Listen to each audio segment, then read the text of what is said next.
Well, this is exciting. Friends, if you're looking for real old school laughs, you're in for a treat because we've got them right here. Flip City Magazine. Remember Mad Magazine? Then it went woke? Well, don't worry. Flip City has no chance of going woke. That's right. 4 times a year, you'll get an actual printed magazine full of jokes, stories, comics, and more, all about today's pop culture, entertainment, and woke politics. Flip City takes terrible entertainment trends we love to hate with hilarious parodies of Lord of the Rings, Stranger Things, The Walking Dead, Star Trek, Hunters, and more. Trust me when I say there is nothing else like Flip City on the market. So subscribe today. It will be delivered in print, or you can even get it digitally if you're one of those wacky Zoomers. Either way, follow our link and sign up today, and if you put in midnight, you get an extra 10% off. Check out Flip City Magazine today. Thank you to Flip City Magazine for sponsoring Midnight's Edge in the Morning.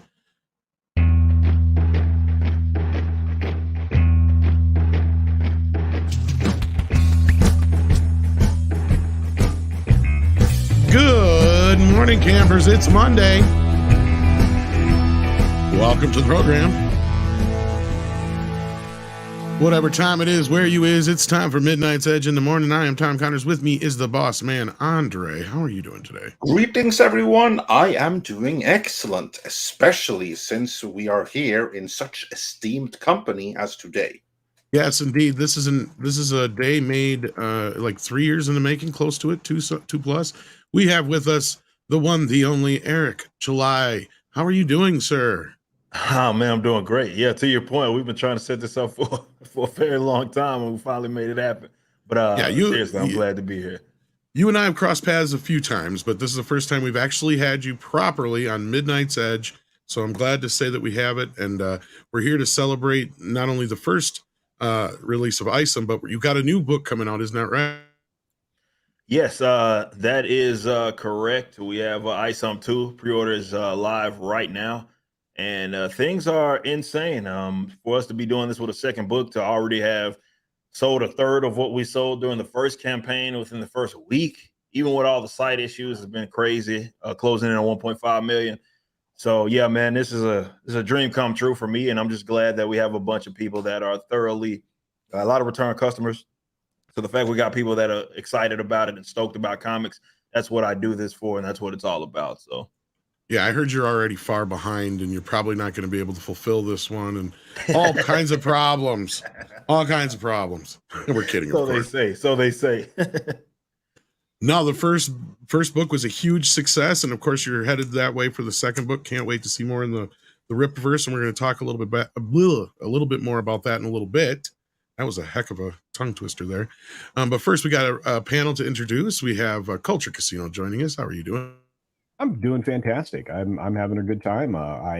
I've seen things I didn't want to see, and hopefully it'll keep other people from seeing things they shouldn't see. What you should see is Eric's book, because I bought the first one and I can't wait for the second one. Very excited. So thanks for being here. Appreciate it, Eric. Speaking of things you should or shouldn't see, Chris Gore is here. He tells us what we should or shouldn't see. True. Yeah, sometimes, Tom. Thanks for the intro. It's early here on the West Coast. It's a little rough after this weekend, but thanks for having me. Great to be here with the one, the only, the great Eric July. Congratulations on all your success, man. And okay, this is the true story.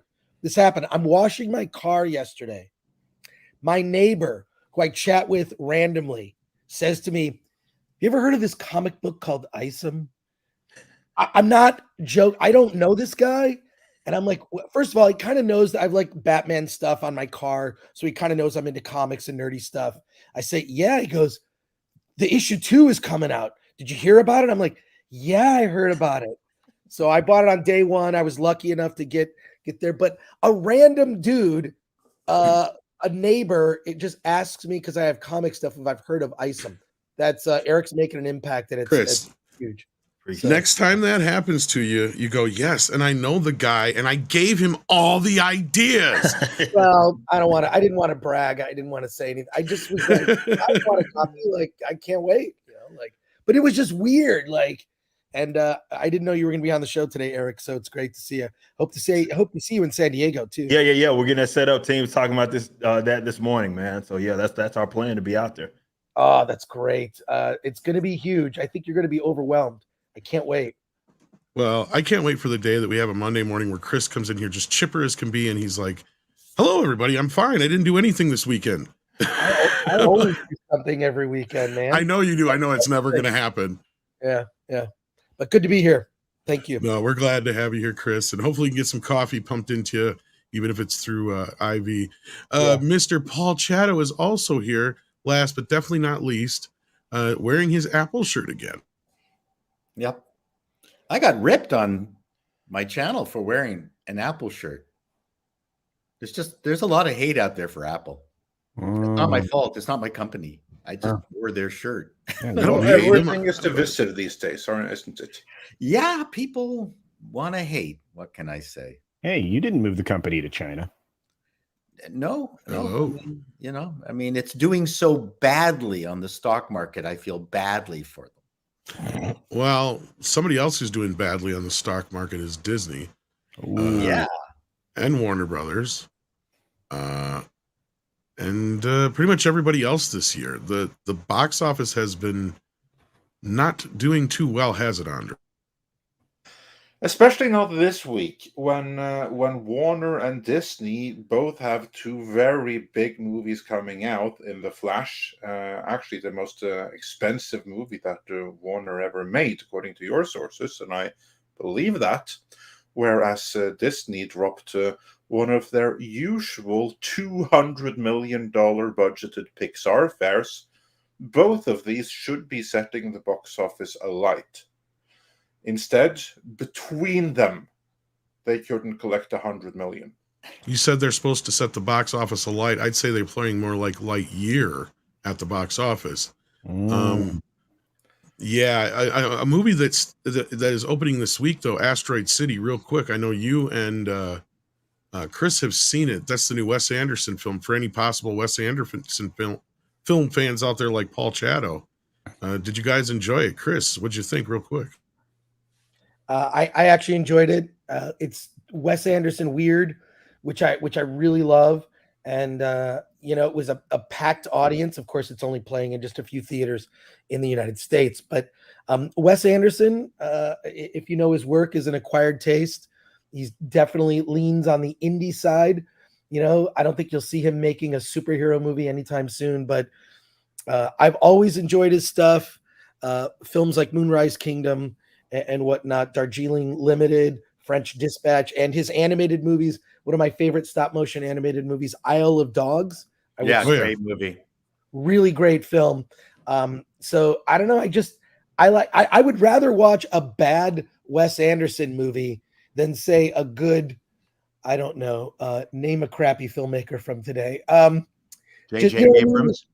Yeah, sure. Yeah, a great J.J. Abrams ain't making no movies, Paul. Yeah, not anymore. But so I really enjoyed it. I feel like he's entertaining even when he's weird. And by the way, for those keeping track, those who might know who Mr. Skin is, there is a full frontal nude scene of Scarlett Johansson in the film, and I'll just leave it there. It's been your week. You've gotten Scarlett Johansson and J-Law. So you've seen some naked booty this week. Dude, this Jennifer Lawrence movie, No Hard Feelings, is going to surprise people. It's a raunchy teen sex comedy like they used to make. She does a full frontal nude scene. It goes on for minutes, and you're thinking, it was almost like it was like an FU to remember when her naked photos off her phone were fappening. The fappening, yeah. movie. Yeah. That was huge. So it's just sort of like FU. I'll be naked on my own terms. And it's great. It's a really raunchy, fun comedy if you've seen it. And I'm actually going to go see it again this Thursday with my movie meetup group. I think she's one of the producers of the movie. It's great. I mean, how brave it was for her. Just put the nude scene aside. There's so many other moments in this thing. It's just crazy over the top. Like, I mean, you're talking about an Oscar-winning actress that's like, I want to do a raunchy teen sex comedy. In the end, though, it kind of shifts from being less of a comedy in the third act and more of a heartfelt drama. So it's a raunchy teen sex comedy with a heart.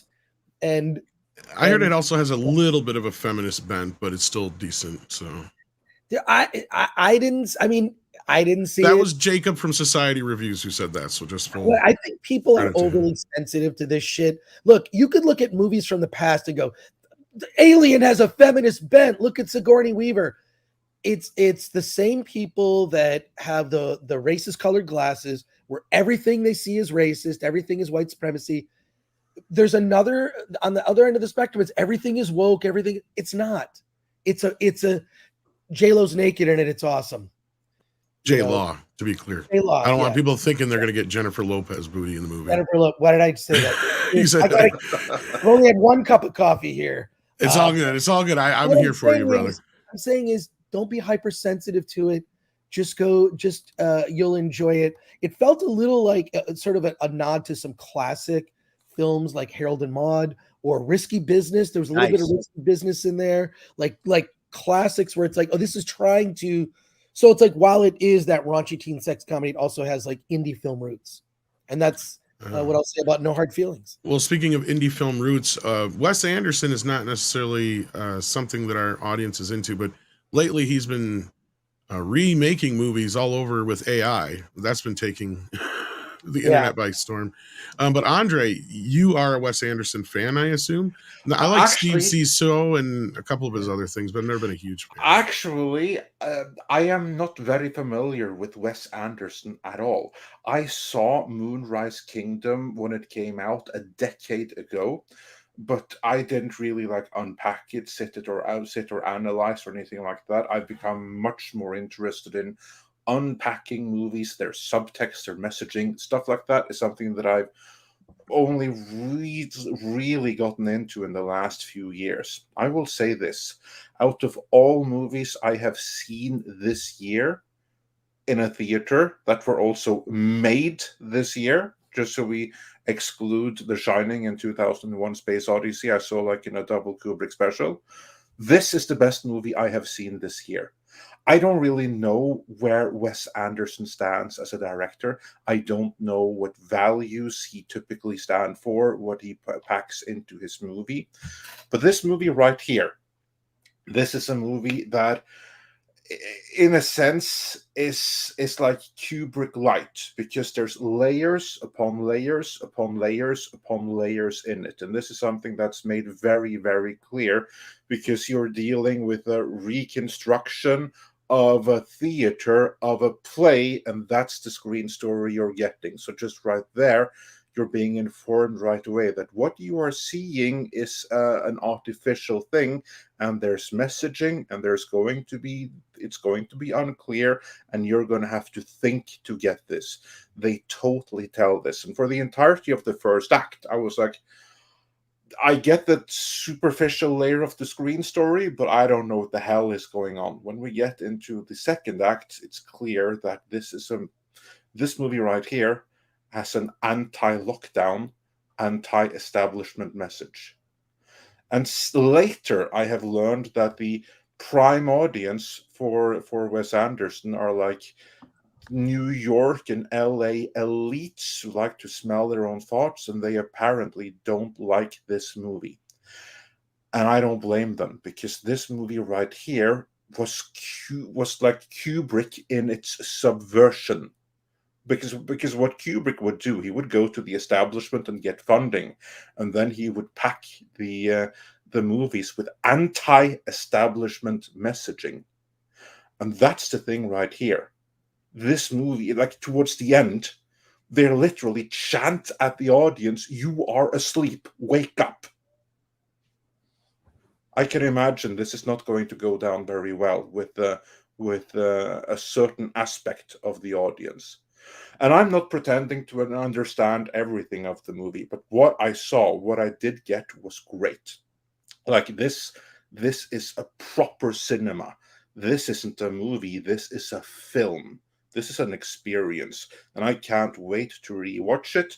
If you are into something that is different from the usual popcorn genre fare, but something that makes you makes you think. And if you are willing to let the movie take you on a ride, it's going to stick with you like it stick with me. So I can't recommend Asteroid City enough.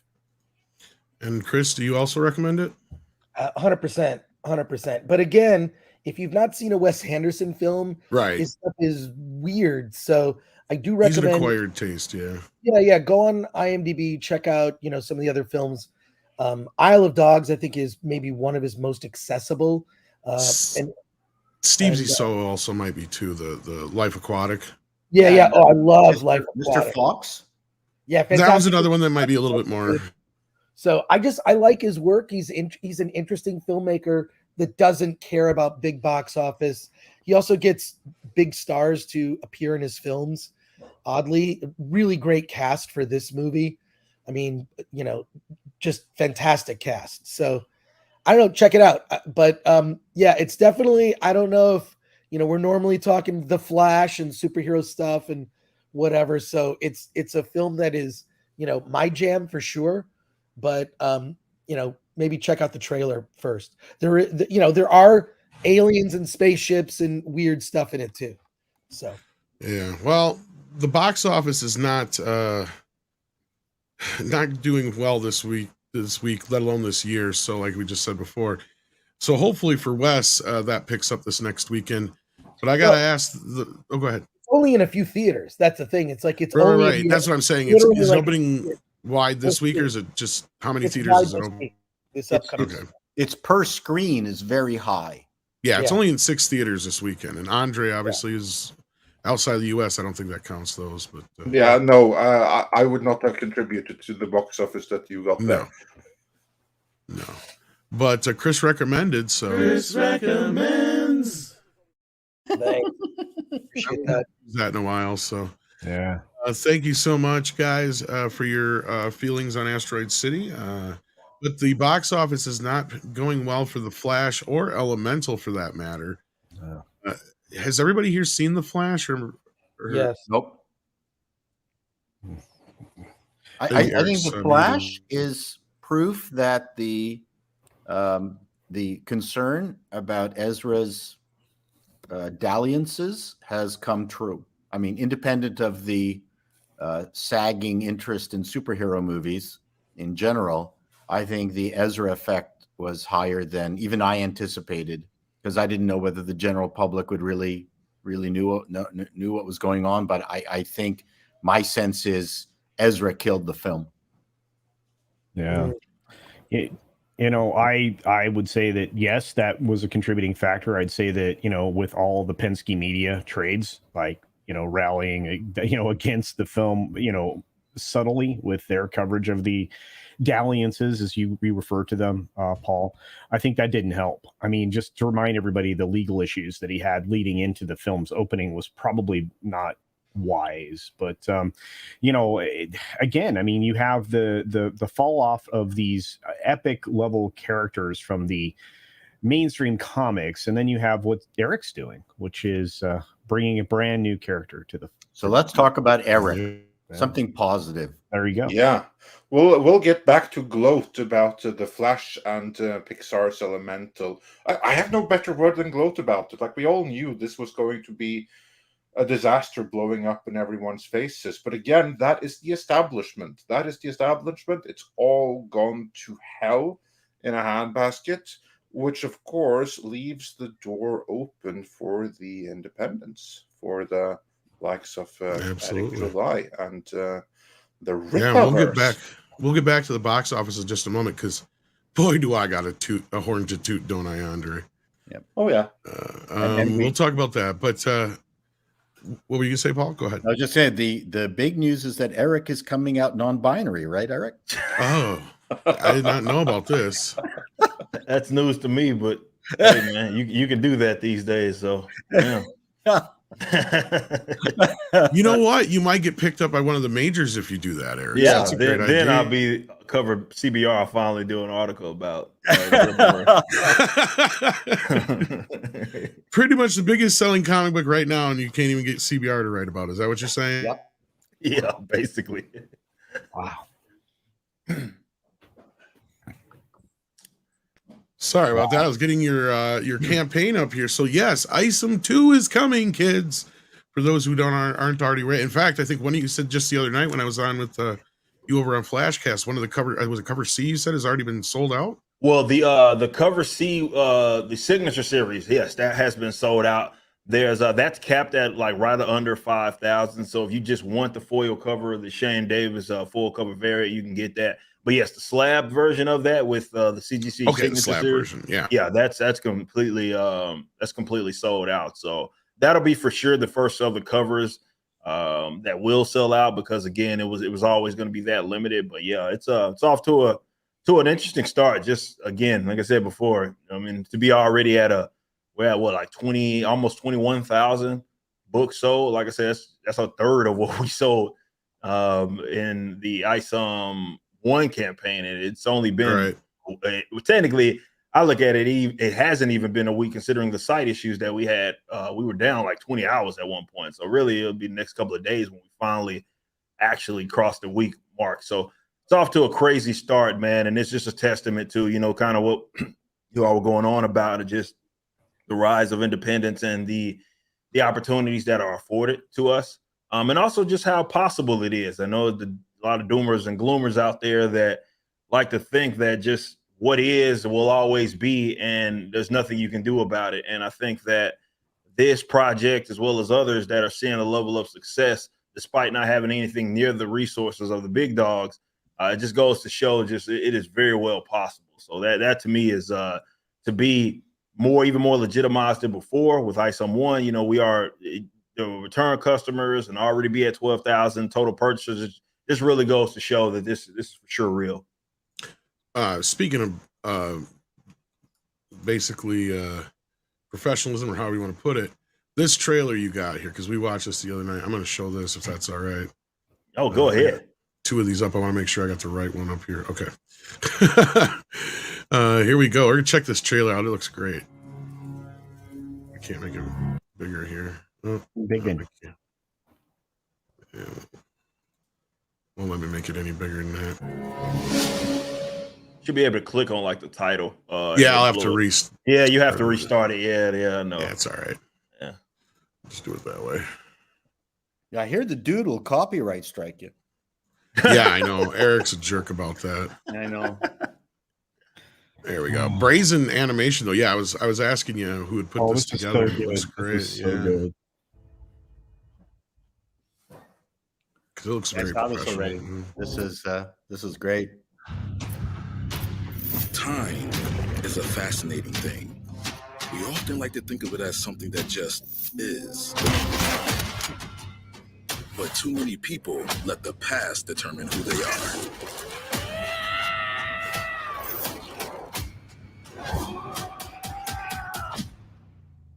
When true greatness is determined by how one deals with the present.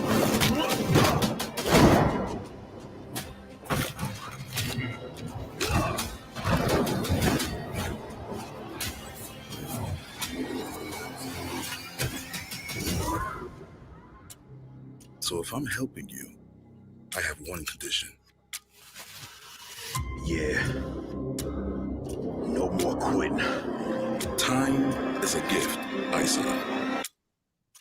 What are you gonna do with yours?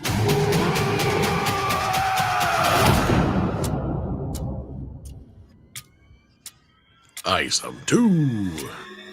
Go to Rippaverse.com or follow the link in the description, or the link our lovely mods and helpful mods for those who are more manly are showing in the chat.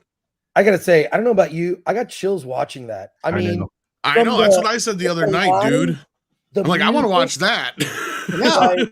I mean, it's Eric, you've successfully launched a comic book company, not just one issue of a comic, but I mean, you're showing the potential for other mediums to break through to animation features, dude.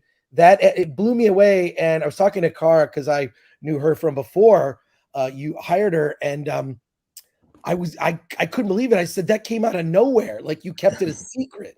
Yeah. I'm blown away. And man, if you did another campaign just to do an animated show, I think everyone would want to see it. Yeah, like I got Hell chills. yeah. I'm not the only one. It was just like, and just some of the lines in there are just like, just it's great. It's great. So congrats. I do voices for Appreciate cheap, and you're usually even free like a candy bar. Yeah, that was fun. I had sat on that, and it was difficult for me to like just not say anything about it because obviously I knew we had been working on it, and it was something that we made all that money from the first one. It's like, what's a cool way to kind of reinvest? Those anybody here knows, everybody knows how much the animation costs, man, and it costs.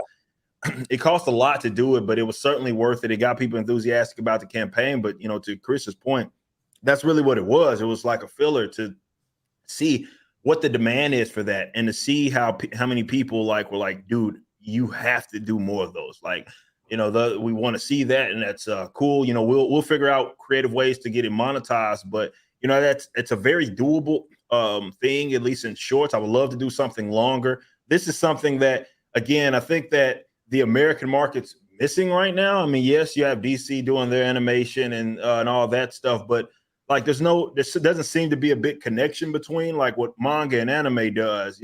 There's one sells the other, right? That's what they do. And I like that relationship, and that's a relationship that we want to build. So if I can get people enthusiastic about the comics with the animation and vice versa, then we want to make sure we take advantage of that. So, we're already working. I'm getting scripts ready. I did write script for that one. And I'm getting scripts ready for a future kind of shorts and stuff that we can do. But, that's the beautiful thing about this company is that we go where the audience says that they want me to go. So if this is something that they're willing to reach in their pockets and pay for, I want to give them as much of it as I realistically can. So I'm just glad people enjoyed it. And, same thing. My approach with that was the same thing with the book. I didn't want to cut corners, right? I was like, look, everything that we do here is about being competitive. It doesn't matter that we might not have the resources that some of the other big dogs have, but still we want people to see our stuff and it be undeniable. So that's why we invested so much into it, and why it's it's a good looking, it's just an overall good looking animation. You know what I mean? And that's what we wanted to make sure that it was that we did. So for us, it's about giving customers what it is they want. That's what built the Rippaverse. That's why it's successful. And yeah, I'll go wherever they take it. So if there's a demand with the animation stuff and they want to keep seeing it, I'll keep doing it. And I think you're following in the heels of, I'm not comparing you to, Beanie and Cecil and those independent cartoons, but there was a generation of people who really felt their creative needs needed to be done independently, and you had. I can't even think of it. My brain's gone. But it was a fantastic era of Clements and all these cartoonists doing their own stuff, and they created IPs that initially maybe didn't make a lot of money, but Rocky and Bullwinkle are now unbelievably well beloved characters, and they did it out of love, and that's what I know what you're doing. It's and all our enemies out there, all they can do is usurp existing IPs. They have not created one new, good, interesting, new, long-lasting IP because they're completely bereft of creativity. Fantastic point. I mean, it's we're missing that, and that's what the comic book industry needs, especially right now, is that the enthusiasm, right? For me to see people, yes, it's my product, but just even if it wasn't, to see people that are like, legitimately stoked, not like pretending to be like kind of what the comic book movie sensation kind of introduced to social media, where you have people pretending to be excited about stuff. And then you look at like the sales numbers and it's like, y'all didn't go buy these books. You know what I mean? It's not like y'all were actually interested in it, but to see genuine enthusiasm for this medium is so important and vital if it's going to stand the test of time and continue on into the future. And, you think this was something, if these people that supposedly cared so much about this industry, this would be something they can rally behind. It doesn't matter if you liked me. It doesn't matter if you like me at all. That should be completely irrelevant. It's that, hey, we're injecting at least some level of enthusiasm into this market, which is needed. It's necessary. And you think anybody could get behind it. I think that's the most important part, right, Eric? I mean, this is a brand new character. I've never, ever in my entire lifetime of comic books since maybe Spawn, is the last time I can think of where a brand new character like this caught people's attention, and like you said, it was it's I mean, look at your campaign, it speaks for itself. I mean, what else can you say? Did you Speaking have of talked with McFarlane at all? Well, let me let's just say, man, I would actually be revealing something that I don't think I revealed on channel yet, but let's just say we know of each other's existence. Let's just say that. Let's just say. Are you saying he's going to be working on something possible? Let's just say that we know of each other. Oh, we caught Eric on the okay. Well, we'll leave it at that. But speaking of creator or other boys are going to be putting out the Isom characters. Oh, I think you hit something there. But speaking of working with other people, I'll get you out of this, Eric. Okay, Chuck Dixon. Tell us a little bit about the man. We know him here. He's a good buddy of the channel. Yeah. So this is really exciting. Your news. First of all, I'm a relatively younger guy. So, in the 90s, it was Chuck's books that I was reading when I was first introduced to comics, right?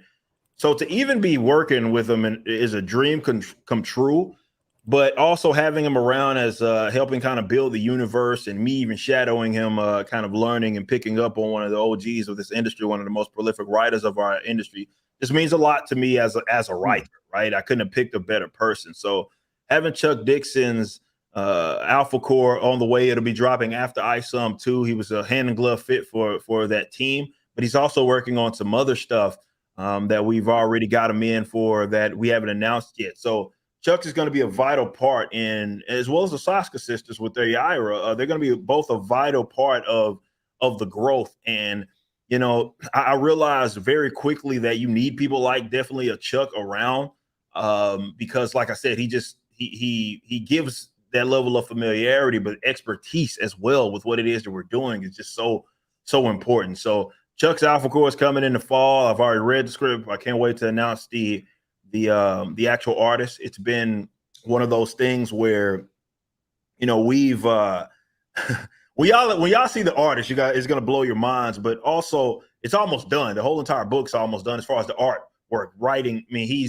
we were on my stream the other day talking about how he's like 60 pages in on this other project that we haven't even announced. So I'm like, damn, I got to catch up because I'm not even done with Isom 3 yet. So having a workhorse around and an OG is vital to my growth as a writer, is vital to the growth of the company, but it's just genuinely a dream come true for me because like it was his books that I was growing up on. So I would have never in a million years thought I'd be in this position. And it's actually a crying damn shame that he was even a free agent.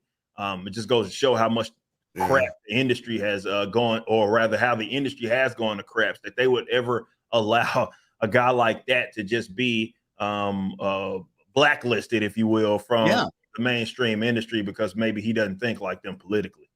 Well, I think the ability to collect a bunch of disaffected pros is a fantastic opportunity right now. They make movies about that kind of stuff. But no, like seriously though, does he go around giving you guys shit being like, we used to put out 10 of these books a month. What are you guys doing here? No, just kidding. Yeah. Now, Chuck's been a wonder actually to work with. I mean, I said, he's a great dude.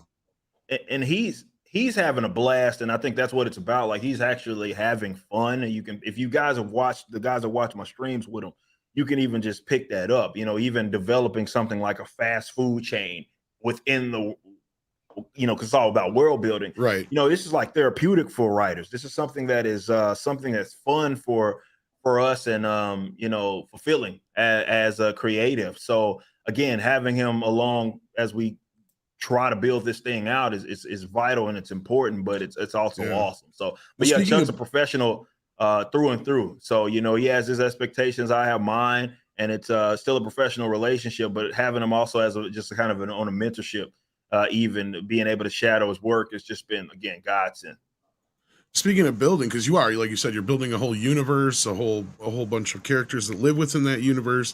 Are you actually going beyond just the typical Bible for this? Are you actually, building up the city maps? And like you said, you're creating fast food restaurants. I'm sure you're creating other kinds of products and other things that live within your world.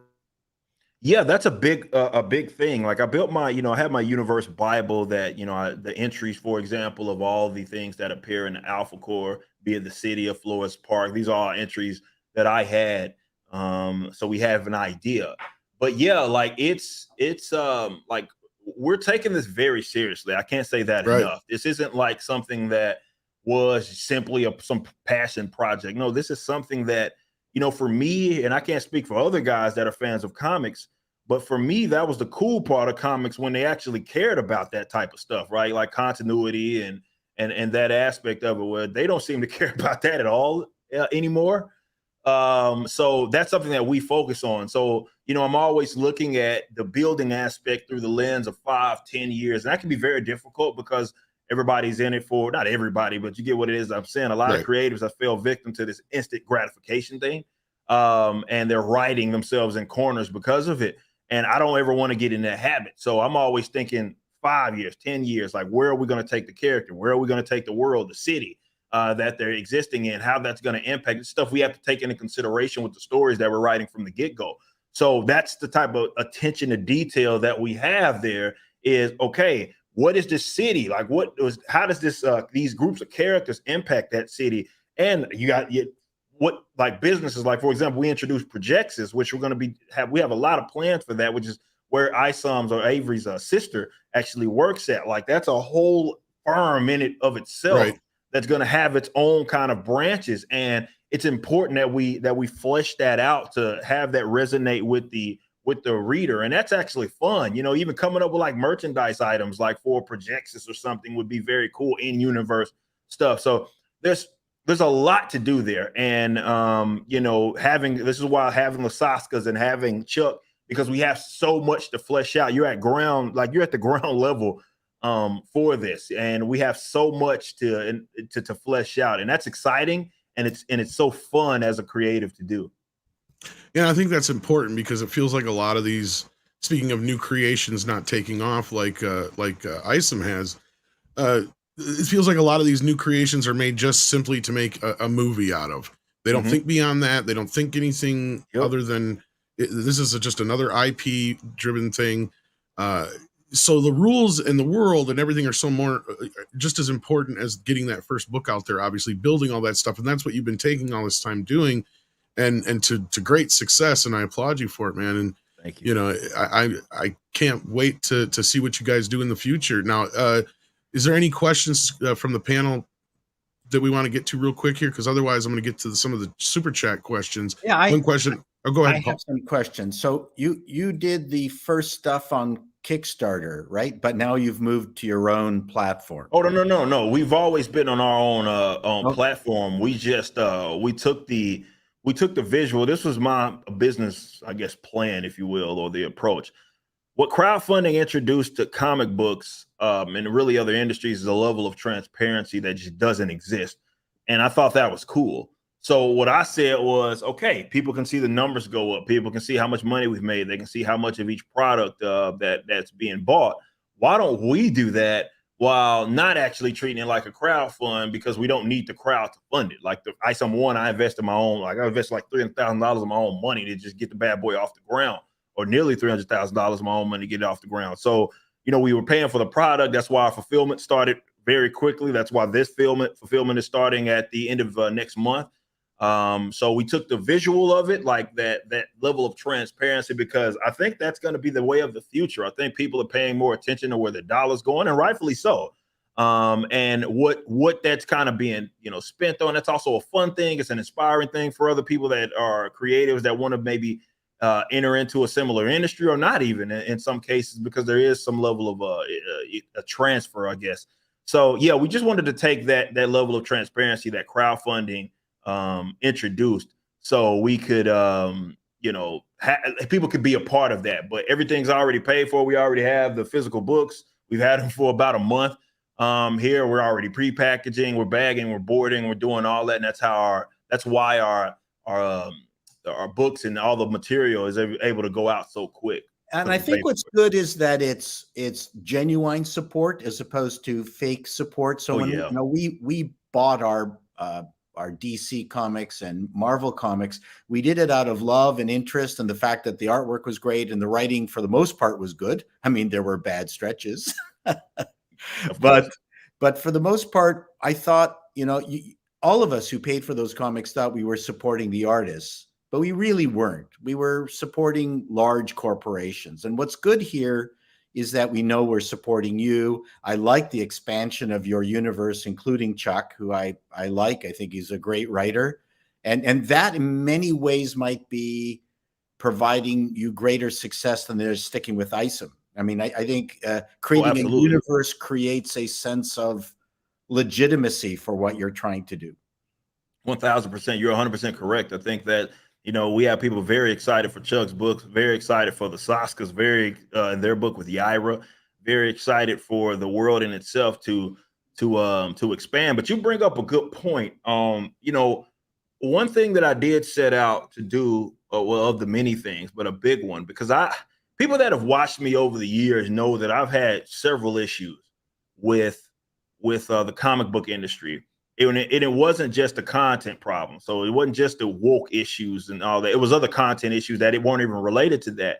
But a lot of it was economic as well. And, Chuck's been, he's talked about this many times publicly, like how, he doesn't have to wait to get paid for his commission with us, right? I pay him when the work gets submitted. He gets his work basically the same day. And it's hitting his account the next.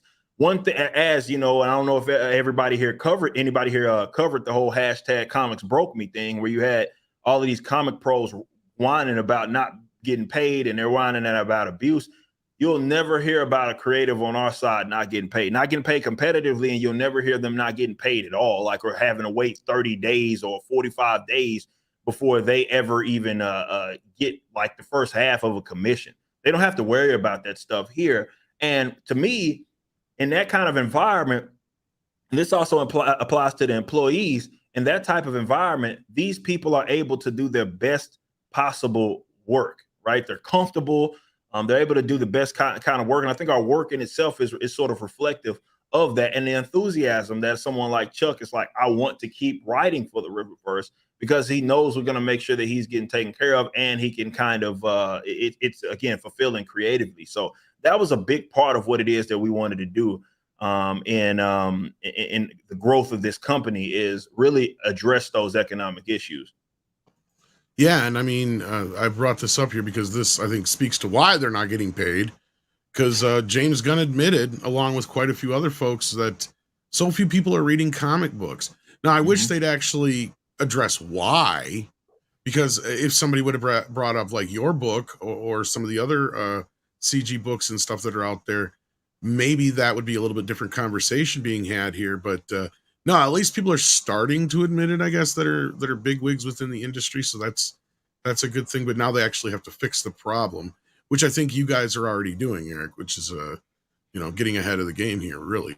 Yeah, I mean, when I did my video on this topic of what James was talking about, it's like he doesn't really address the problem, but he's not necessarily incorrect that there are less, definitely comparatively speaking, readers that are reading maybe the DCs and the Marvels. The unit sales have been going down for a while. They tried to mask it for a long time and say that, well, comics have never been better, just lying to themselves, when that just wasn't ever the case. When you can like fuzzy up the numbers, or you can try to take credit for manga, I guess. But when you actually look at it in individual unit sales, less people are buying comics. There's less readers for it. But I don't think it's because there's less of a demand. I don't think that has anything to do with it. I think that you have a content problem. People aren't interested. People aren't enthusiastic about it. And then you shun those that are able to get people stoked about it, that's where the kind of the more self-inflicted wound of comic books these days. I think the key to success is to write comics that nobody wants to read, directed at people with no money. Yes. It might just work, Paul. That's my plan. I think it's a great plan. No, that's the Marvel DC you're right, way. because if you look at the comic book sales, it's all like Batman, Spider-Man, Batman, Batman, Batman, Spider-Man, Spider-Man, Batman, maybe a Superman thrown in there or something like that, or something special happens. And a lot of those comics, as we were talking about the other night on Yellow Flash's Flashcast, some of those are just people who are just they haven't taken it off their pull lists and other things like that. And it's people who just buy them just to have the entire collections. But if that's all you've got left buying your stuff, it's a dying industry. And if you're not sad. trying to build your tertiary character, if you're not doing a Sabretooth comic, you just don't know the comic book industry. I'm very glad you brought that up, actually, because you correctly pointed at something else that cannot be emphasized enough, and that is, the big sellers, they're all Batman, some Spider-Man, stuff like that. And if you go back in history, it was always like that. Batman, Spider-Man were always the top sellers. Well, however, X-Men and a few others, back in the 80s, tertiary characters sold more than Batman and Spider-Man does now.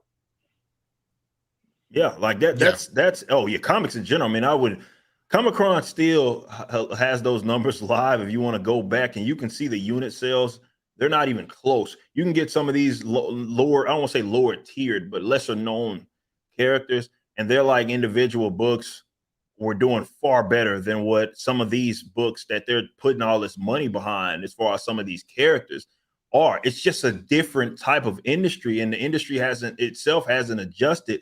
And I mean, when you have folks that are writing material for an audience that doesn't really exist, and also trying to appeal to people without capital, that's what you get. You get what it is that you have now. So there's going to be folks that are collectors, speculators, all that sort of stuff that are maybe going to get in on it.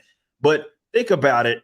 You don't see that level of enthusiasm, which really within mainstream, where people are like, hell yeah, I am so stoked on the next month's installment of this particular issue. That's not a thing anymore. And like I said, the people that back in my time, I'd go into Silver Snail on Queen Street and I'd get Dean Motter's Mr. X.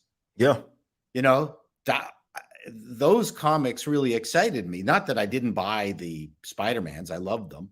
But you have to have this successful universe of so many different. The mainstream was so successful. You even had comics like Ninja Turtles and later people like McFarlane who were able to perfect example come in, and sell more books than they're doing now, like Andre just said.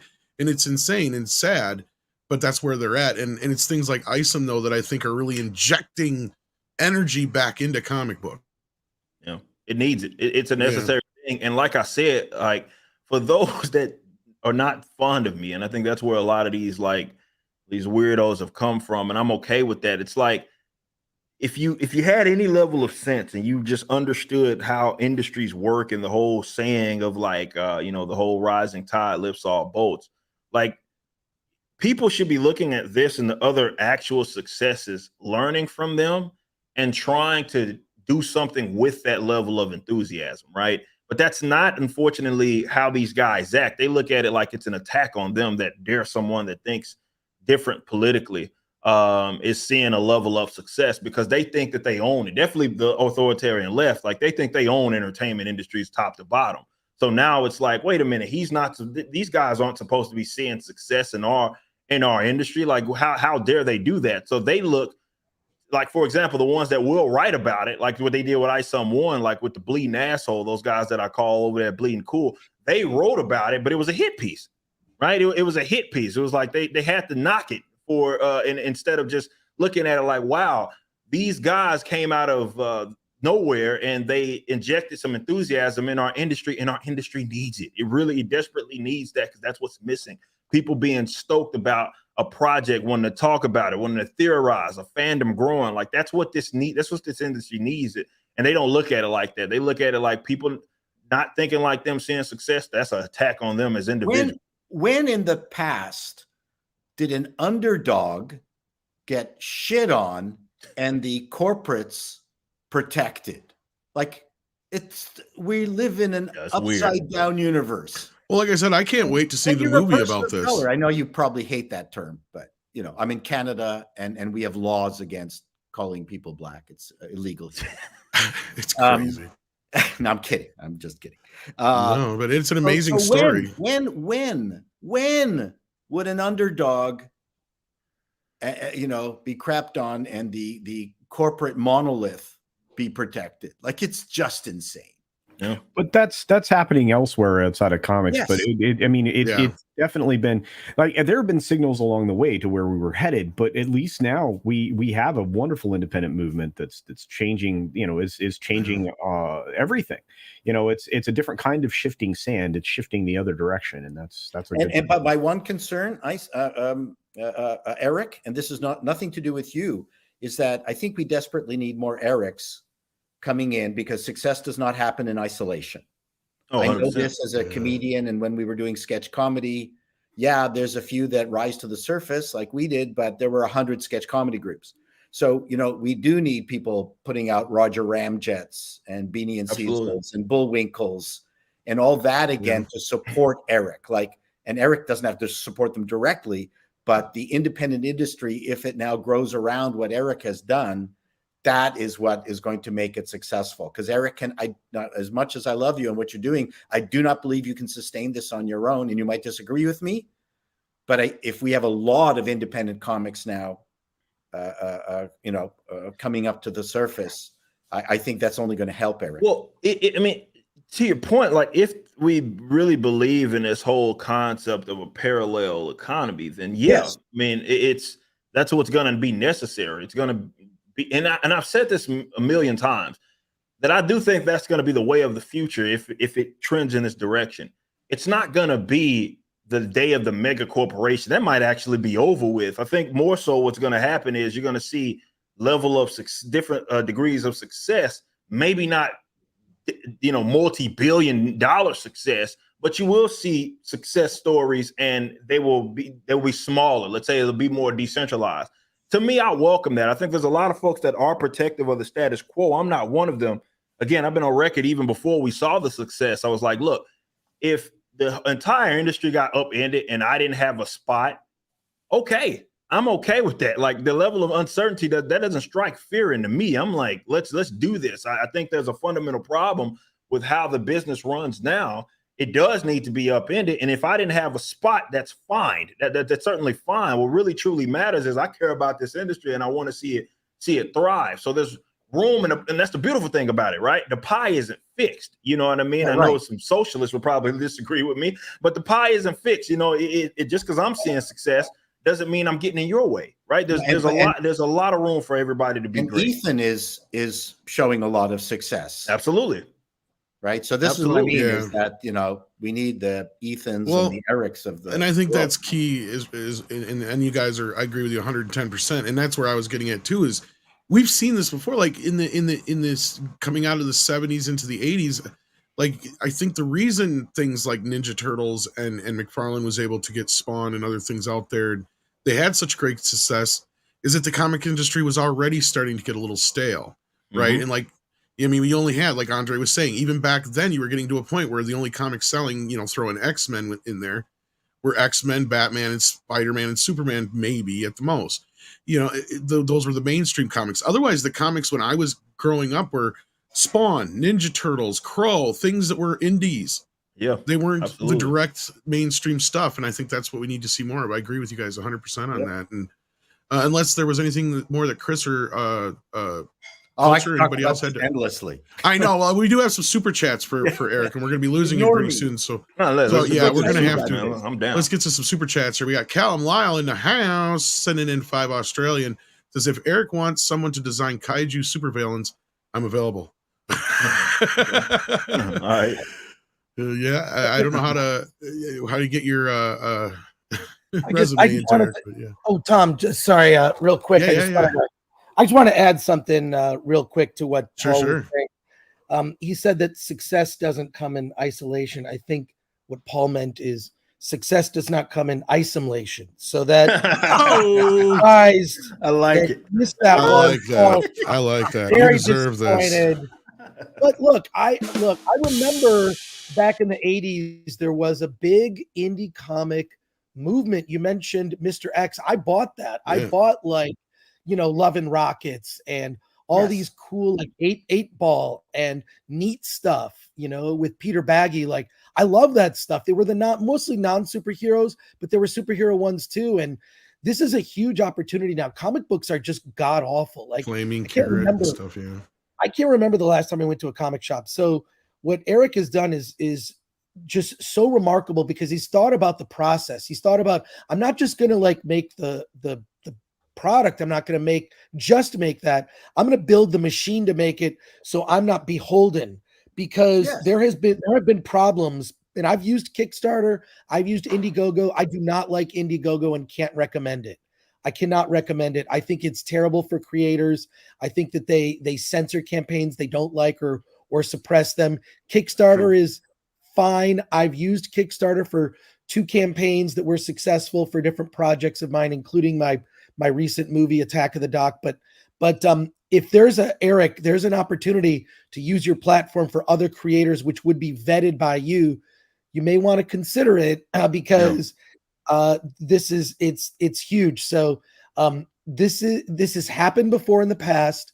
There have been big movements, and I see Eric at being at the forefront. And what is truly disgusting to me is the fact that the mainstream comic press is not paying attention to this. This is significant.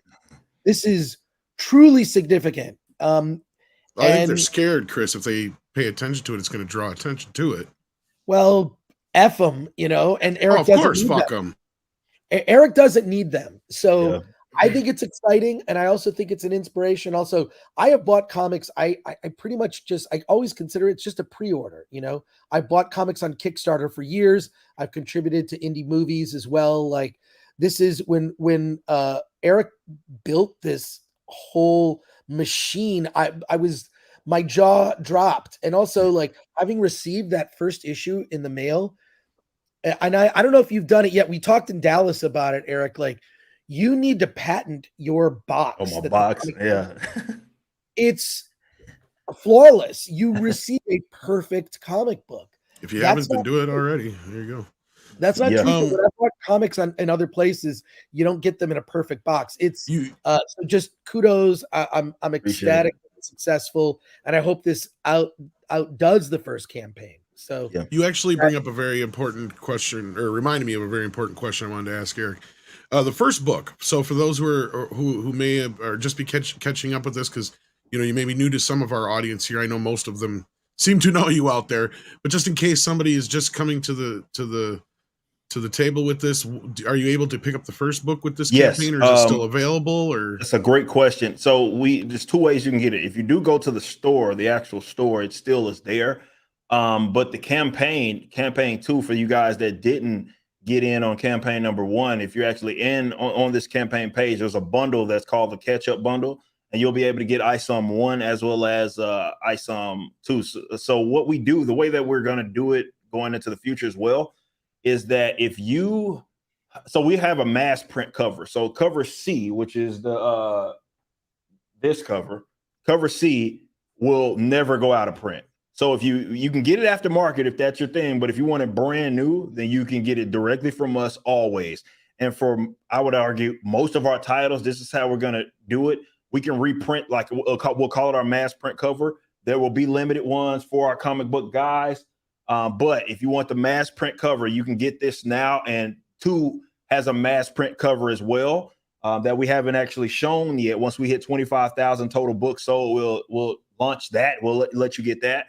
But there'll always be one that you can get new from us. So yeah, and to Chris's point, when he talked about the machine and the stuff, that was also a big thing that we wanted to do with the Rippaverse and us. And a lot of people may not know this, but we're one of the few companies that do this volume that distribute our own books. Marvel does not distribute their own books. DC does not distribute their own books. Image does not distribute their own books. None of those, IDW, none of these guys distribute their own books. Nice. We are our own distributor. I'm out of the shout out. I got the sign bad boy too. Hell yeah. Shout out.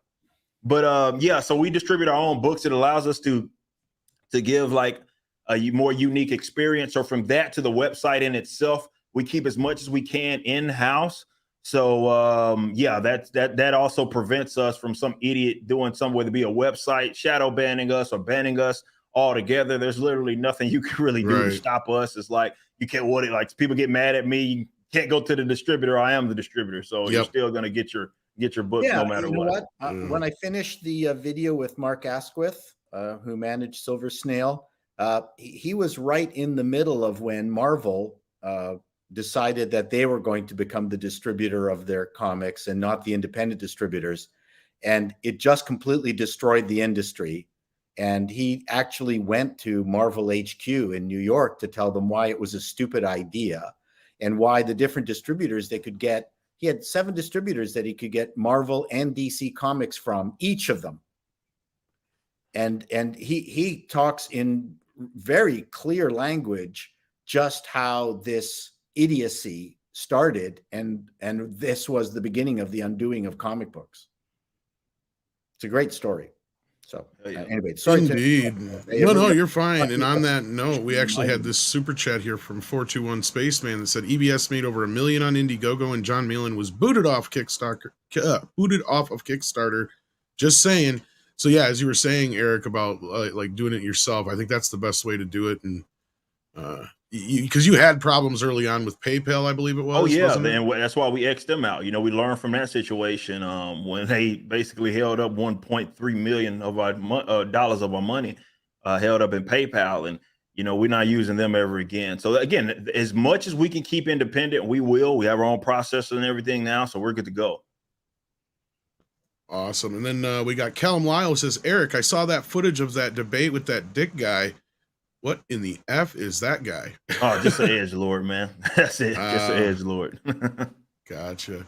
Then Callum has one more for you. He says, lastly, Eric, what's your opinion on that word salad guy Drunk 3PO showed?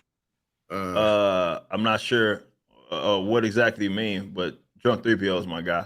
Yeah, Drunk must have done a video with one of you. I'm assuming either he's talking smack about you or just something in general, and he just wondered if you saw the video. But doesn't sound like you did, Callum. Yeah, I don't know. Yeah, I don't either. Sorry about that, Callum. We're not aware of what the video is. We'll have to check that out. Let's not review unhappy stories. Then we got Mr. Tickle Trunk here who says, Eric gave them product promised after taking people's money. Now I know why people call him the worst scam artist in history. He's so bad at it. I know, right? You pay for product and you get product. I know. I'm terrible at grifting. I have supported a couple of things on Kickstarter and Indiegogo that didn't come through. But yeah, the only one I had problem with was because I'm like, I think it was the there's a different one actually. Never mind. Anyway, Terry the Black says, first off, rip to the Texas Legends Big Pokey. He was in the playlist growing up. Eric, all I need is a cover be graded. Save me one until tomorrow, fam. Well, you got a little bit left. I'll refresh it just to see how many you got. So for cover B graded, there are less. I know it's less than 250 if I'm not mistaken. Yeah. So it to by tomorrow you should be fine. Yeah, it's actually 230. 230 cover B's are left. So yeah. Well, you hope so after this show. Yeah. Eric sounds like an industrialist now. He turns to his computer with, with all the stats and his all the numbers, and all the data's right here. All the data's right there. And I can just like. Speaking of crowdfunding, Crunchy Beaver says, I'm crowdfunding a Hard Emmanuel reboot. The working title is Frank Gore in the Jungle of Fates. I think Frank would like that. Did Frank step away? I like it. Okay, sorry. Another cup of coffee. Early for me. It's early for me. You're good. You're good. We need to change it to Attack of the Phlegm. I accidentally jumped past this one. McGarnagle says, with the failure of the Flash, what can we just do away with multiverses now? I know, right? It just makes everything inconsequential. Follow Rippa's example. Make your continuity actually mean something. Yeah. So yeah, it's a good question. Are you gonna ever do that kind of crap in your comics? Well, absolutely never. That's one of our code of ethics is that we will never do that. I'm not doing any rebooting of the universe. I want my universe to have consequences and all of that. I know that people it's a divisive topic because some people are into that one-off stuff. I hate it. I've always hated it. I'm not a fan. The reason why Crisis on Infinite Earths is, though it is one of the biggest ones, one of my favorite crossovers is because it specifically corrected that issue when it merged all the multiverses together. But yeah, people are finding out that when as readers, like it's I guess it's cool again for some people as a one-off, but as readers, trying to keep up with stuff when you have 17 versions of the same character running around, it's very difficult for them to keep up with it. And there's no stakes, right? When it's like, oh, I can just reboot the reality, and like this person got killed off. I remember when I was still reading books, Moondragon and Phyla Vale, like they had just killed them off, but then they brought them from a different reality, and now they're in the main reality. So it's like it's kind of what they did with Miles Morales, and like that's the version from the Ultimate Universe is in the. It's like what are y'all doing? Yeah, I'm not a fan of it either. Then what we got next year? 6. I got lost. I did have the next one up. Here we go. We got WDW Pro in the house. Love the panel. Love the conversation. He's got the link if he's free. I know he's was traveling this last week here. I don't know if he's available or not, but it was congratulations to Mr. July on all his successes. I hope it's only the beginning. Look forward to having you on all on soon, and big video today at 3:30 p.m. So check that out, folks. There you go. Thank you, WDW Pro, for the actually one of there. the things that I think is fun, and one of the things that I have been begging YouTube for in terms of independent production, is that they should put together their own version of Entertainment Tonight, where they can promote independent producers stuff that show up on YouTube, but they've ignored my suggestion. But what's really neat right now is this is what we're doing. We're doing Entertainment Tonight, but for our own peeps. And you guys have invited Eric July on. I'm on the panel now too, and we get to promote our stuff in an uninhibited way. And this is the new Entertainment Tonight.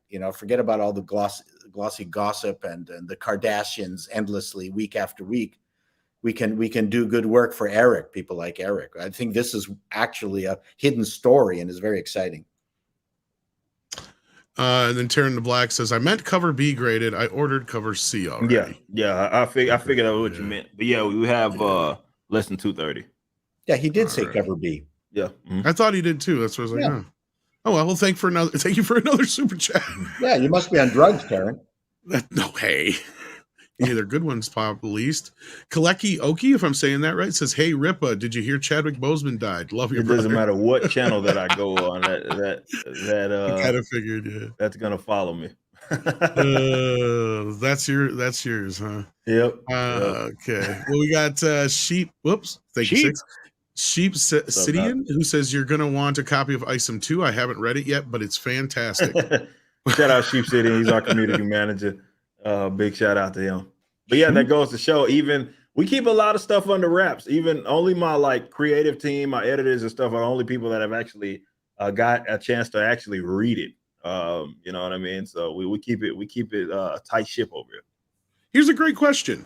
SN Peggy out of Canada sends in $13.99. I'm not a comic reader myself, but is there a way to buy Isom #2 and possibly have the Rippaverse donated to charity or a library or a giveaway? Okay, so we talked about this a couple of days ago. Actually, speaking of Drunk 3PO, I got this idea from him. We're about to roll that out. I don't know if it'll be ready by today, but we are going to roll out. So actually, you're getting exclusive info here that I haven't said publicly, but we'll do it in a way to where we'll match the donation as well. So what'll happen is you can, if you want to donate, we'll set it up. It won't be the full price of the book because we'll pay for the other. We're going to be working with a company, not a company, organization, in which they basically donate books to people and kids in need and all that stuff. So we're going to donate. We're going to have that option be available for you guys here very, very soon. And yeah, that'll be here. Probably it'll be for sure by the end of the week. I think we're going to have it up and running. So yeah, be on the lookout for that. That was a great idea that I picked up from Drunk 3PO on his campaign. I'm not surprised he came up with it. Yeah. You know, he had one of those perks where you could donate, you could buy it. And, you know, it makes sense. If you have the money to spend, you want it to go to a good cause, you've already got everything you want for the Rippaverse, then we'll have a donation option for you for sure. That's awesome. That's super awesome. And then what do we got next year, Six? I know we're losing Paul here too. We got Christian Corlejo, who says, congrats, Eric. If you created animated series, would it be available on YouTube like Hell of a Boss, Murder Drones, and Lackadaisy, or exclusive elsewhere? I'm sure you don't really know how to answer that quite yet. But that's the one tricky part about it all is like, if I do that, figuring out the best way to monetize it is going to be my team will have to do a lot of discussion on it. But like I said, if the demand is there and we can figure that out, I'm down. It's a big risk because it's an Right. extremely expensive thing to do. Yep. You almost want to get somebody else to invest in that. Like, Yeah, you want to get picked up like by a Netflix or something like that. Yeah. Yeah, that's an Yeah. OPM deal, as we call it. You know that term, Eric? Yeah. It's OPM all the way. I'm done with OPM. Well, all right then. Hey, Most you people know aren't me. even going to understand that, but I love it. Not that alt-right guy says, huge shout out to Eric Cara. Yes, indeed. Sakara and I just did it wrong. Kara. Mhm. Call darn it. Carolyn in the chat That's and right. support team. That's right.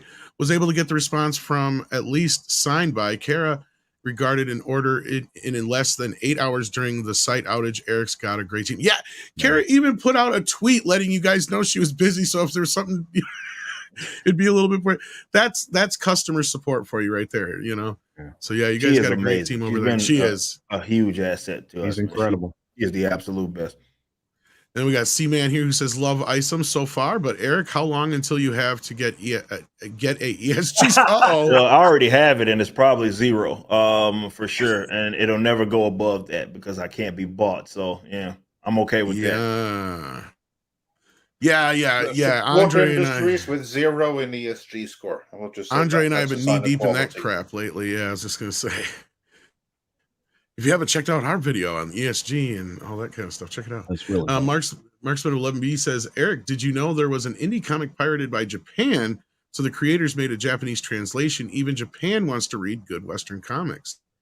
Yeah, no, I've joked about it, but I've been serious that I would love to get to a point to where there's a demand for Isom or other characters in other parts of the world, specifically Japan, and then they will be forced to have to read books the proper way instead of me having to read theirs backwards. There you go. See? I fully support this. This I'm just saying that as part of the reason why I have a hard time getting into any kind of manga. It's like, yeah, I'd like to start from the beginning. Thank you very much, but yeah, that's me. Yeah, and then here's one for Paul. It says, Paul said we needed more independent people coming to the table with comics, but we have that. It just doesn't help that they're from Japan, Korea, France. Speaking of that, yeah. Yeah, and listen, for that matter, we need a lot more independent comedy, like just period. Yeah. That seems to be almost dead. And we grabbed this one earlier. The Lawrence movie looks like it's going to be good. Yeah, maybe. We did grab this one earlier, but thank you, 421 Spaceman. Go ahead. I was just gonna say I'm looking forward to that. I know everybody thinks I'm crazy. I've been looking forward to the J-Law film, you know, because it gives me content. Well, there's a Romancing the Stone element to it, in the sense that when you watch Romancing the Stone and Kathleen Turner, who just came off a couple of real, barn burner movies where she was the sex symbol. Yeah. Then in Romancing the Stone, threw herself down a muddy sluice into what's his name's crotch. I thought, okay, that's a great turn. Good for her. Yeah. That's the same way I feel about Jennifer Lawrence on this film. She's just really trying to make fun of her own image. Wow. Then Callum Lyle says, Eric, for some reason, YouTube won't let me post my Instagram link or name. Well, yeah, YouTube's like that about links. So, yeah. And then we've got, let's see here. 421 Spaceman again says, Eric, will there be a Rennie Draws or John Malin cover? In the future? Of course, I'll be down for that. You never know. And then we've got Magician Sapphire who says, Eric, are you going to be at Anime Matsuri this year? If so, I'd like you to autograph my copies of Isom after I buy them. I can't confirm yet because I don't really know. Obviously we did it last year, but we'll keep you guys posted. We're trying to see what the rest of our summer is going to look like in terms of appearances. But yeah, maybe. You could do a series of ABC covers of just Canadian abandoned comic book artists, Ty Templeton, Paul Ravoche. You could just do the Canadian issue. I'm game. Tell them to hit me up. That'd be cool. Yeah, 100%. Then we got Jelani Wood, who says, I've been following both Midnight's Edge, Eric and Chris Gore for years now, and it's great to see you all together. This is my first Midnight's Edge super chat too. Well, we're glad to pop your cherry. Yeah, Well thank earned you. and long overdue. Thank you, Jelani Wood. And your name is appropriate, I guess, for that. And then we got one more here. It looks like from Mecha J. Whoops, I think I just booped it off there. Mecha J says, Eric, congrats on the second campaign. Are you planning on doing any official Rippaverse toy figures in the future? Well, we kind of had a little semi-possible. Sources are telling me that that's a big possibility, Mecha J. I feel like we may have learned something on this stream that might indicate that I can get my action figures soon. Yeah, and we are golden. We do have a benchmark goal that it's out there, but if we somehow make 5 million out at the end of the campaign, we got plenty of time to do it. We for sure will do an Isom statue. I can promise you that I'll do one of those. Like if we hit that number. Nice. All right. And then just Magician Sapphire was letting us know that the American indie comic that Japan pirated is called Cayman America. Well, thank you for that. And then we're gonna close off the super chats for now, because we got to say goodbye to Eric and to Paul. And I know we're gonna be losing Chris here, but I want to keep Chris for just a few more minutes if I can, because I got to ask of course, a thing or two. We got a super chat or two for him, so please stick around. But yes, so Eric, on your way out the door, or do you have a few more minutes? Yeah. I do appreciate y'all again having me. This has been long overdue. For sure, I'll we definitely got to do it again. Stay here a little bit longer. No, that's fine. We know you're busy man, especially right now with this campaign. We got one more super chat for you. Warrior Justice says an emo girl tried to high five a tree, but it left her hanging. Oh. And then he says, hey, Bat, Tom, Boss Man, Andre, Mr. Gore, Executive Paul, and Mr. July, Casino, hashtag Rippaverse. Thank you so much, Warrior of Justice. And thank you, Eric, man. Like I said, I'm so glad we finally got to make this happen. Definitely got to do it again soon in a more relaxed situation. Please support Eric and Isom so we can afford a shirt with sleeves. Yes, the man needs some We've sleeves. joked about that being one of the benchmarks. I'll buy shirts with sleeves maybe once we make a few more. I don't know if anybody'd recognize you. Yeah, that's true. That's great. Good point. But yes, again, guys, Rippaverse.com.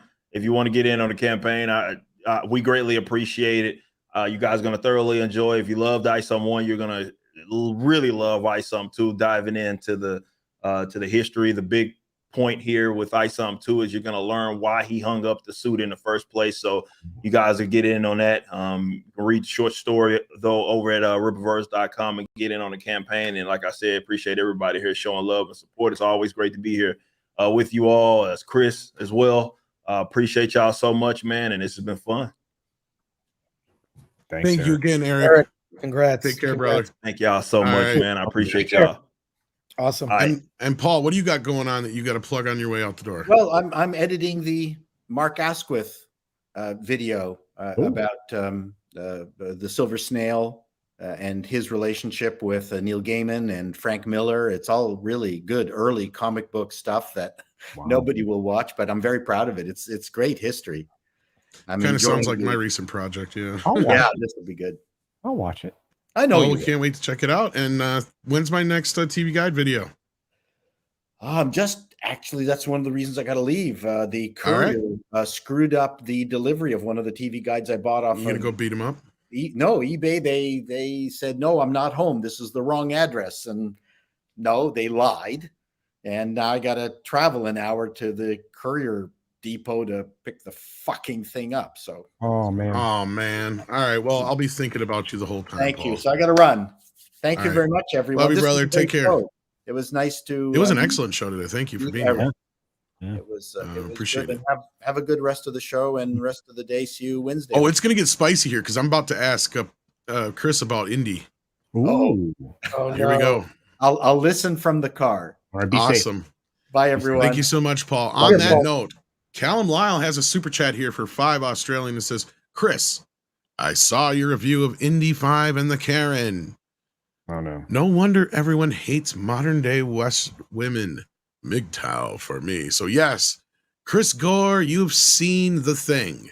Oh. The thing that we're all dreading It's coming Oh. out in just under 2 weeks, or just Unfortunately, I'd rather it never came yeah, out. Yeah. roughly that. So, what is your initial thoughts? What can we expect? The truth. It sounds like a lot of the leaks were true. Tell us what you thought. The leaks were true. It does feel as if the movie had some meddling in the sense that they had one ending and they reshot to create another ending. It's briefly, it's the first 20 minutes of the movie feels like a copy of a really good Indiana Jones film. You have a young Harrison Ford using deepfake technology that is, I'm not going to say it's perfect, but it's the best we've seen. It's heads and tails above, Princess Leia and Grand Moff Tarkin in Rogue One, which Wow. I thought looked very digital. This looks less digital and looks pretty good. I actually could have watched an entire movie with a young Indiana Jones, using that technology. Why didn't they make that movie?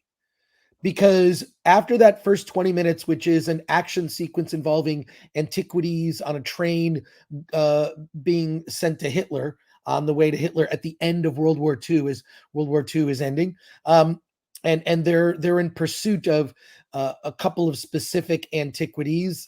Indy, along with his friend Basil, who is the father of a woman named Helena, which we'll meet later in the story. We cut to the present day, late 60s. It's the day of retirement for Indy. He's teaching a class, and a young woman in the back knows every single answer and is the smartest and the bestest ever. And Phoebe Waller-Bridge's character, Helena, which is the daughter of Basil, who we saw in the opening sequence, who has since passed away, was obsessed with the Dial of Destiny and what it could do. It's a device to travel through time. I'm not going to get into spoilers here on the film. Honestly, I don't even think you need to, because anybody who wants to know already knows, and anybody who was holding themselves off, because I think you can talk cryptic enough if you have to, but otherwise, check out my video on the Film Threat YouTube channel, or just look at Reddit. Those are accurate. Those are accurate. All of those spoilers. The thing about this movie is a couple things. One, they made Indiana Jones feeble. There's a sequence where Helena and Indy are scaling the side of a cave, and he's complaining about his shoulders and knees, and he's hurt, and she's kind of mocking him. He is reluctantly on this journey with her. It's really her story, where she is in pursuit of this because her father was obsessed with it, and she wants to kind of complete that. And Indy's kind of along for the ride, and she's unlikable. It's not like, for example, we've seen these characters. There are three I'm going to reference. Okay, you've got Helena now here, it's almost as if this character was written for an audience of one, and that audience is Kathleen Kennedy. She likes this type of character. But you look at like Brie Larson as Captain Marvel. I think she was miscast, and the role was poorly written. And then you have Daisy Ridley as Rey, which I think Daisy Ridley is actually very likable. I think she's very well cast, but that story was so poorly written. Her story, the story of Rey's character and character arc over the course of 3 movies, is an embarrassment and terrible and awful. But Daisy Ridley likable. I mean, that sort of made it like, it's undeniable. She's likable in interviews. She is likable as a character. I think she's very beautiful. Those same things cannot be said about Phoebe Waller-Bridge. I'm sorry to say. I think she's incredibly unlikable. I think her character is just borderline insufferable through the film. She's only in it for the money, or so she says, because of course there's a very predictable character arc where you realize she's not only in it for the money, almost like taking from Han Solo. And there are specific scenes and lines and things that Helena does that Indiana Jones would have done in the old days. A very specific sequence where she has an interaction with a man named Rahim, who is in his pajamas wielding a machete. She somehow double-crossed him, and he's after her, and she does this kind of walk back of, oh, hey, Raheem, haha. Like trying to like explain her, talk her way out of a bad situation, which ends up being a dual chase scene with the CIA chasing Indy and Helena in those go-karts, along with Raheem also chasing her. She has a sidekick named Teddy, who is I would describe as, there's a really funny sketch on Key and Peele called The Magical Negro that makes fun of the trope of that very thing, the magical Negro. It's like a magical black person in a movie who just has almost spiritual powers. And this has been seen in so many movies. It's kind of embarrassing and stupid. Well, that's Teddy. He's the magical person of color. They met in Morocco. And in many instances, you get, unnecessary in the film, by the way. It's 2.5 hours and you feel it.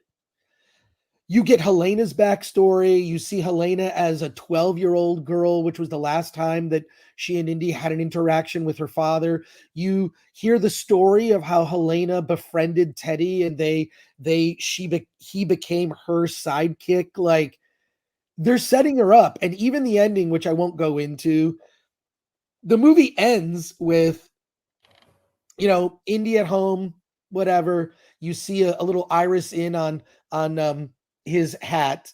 She doesn't take the hat, but it's made very clear that Helena is off on another adventure with Teddy. And she's sort of running through the streets of New York, and Indy is just sitting there injured, nursing his wounds with Marion at the very end of the film in his New York apartment, because for the third act, he's been shot in the chest. I don't know why they made this film this way. I don't know who this is for. Is it for fans of the original Indiana Jones? No, because I am one and I hated it. Is it for new fans? I don't think they'll like it. And if they're trying to build Helena up and to be a character of her own, which will go off on other adventures in the late 60s with Phoebe Waller-Bridge, that's not going to happen. She is the reason the movie doesn't work, but it's also the writing. And I will say, though, on that note, which is going to sound strange, compliments to James Mangold. The rumored budget for this thing is north of $300 million. It's on the screen. I mean, epic sequences, really great casting of even the most minor characters. He it's almost like, and I know this is a compliment, it's almost like AI made this movie in the sense that he gets so many details right.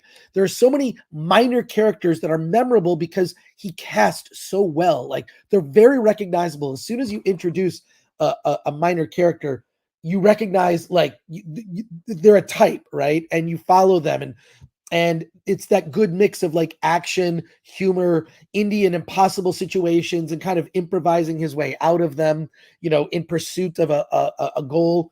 But James Mangold, I think, did a really great job. I don't think he is to blame. It is truly the script and Kathleen Kennedy, what she's trying to push with.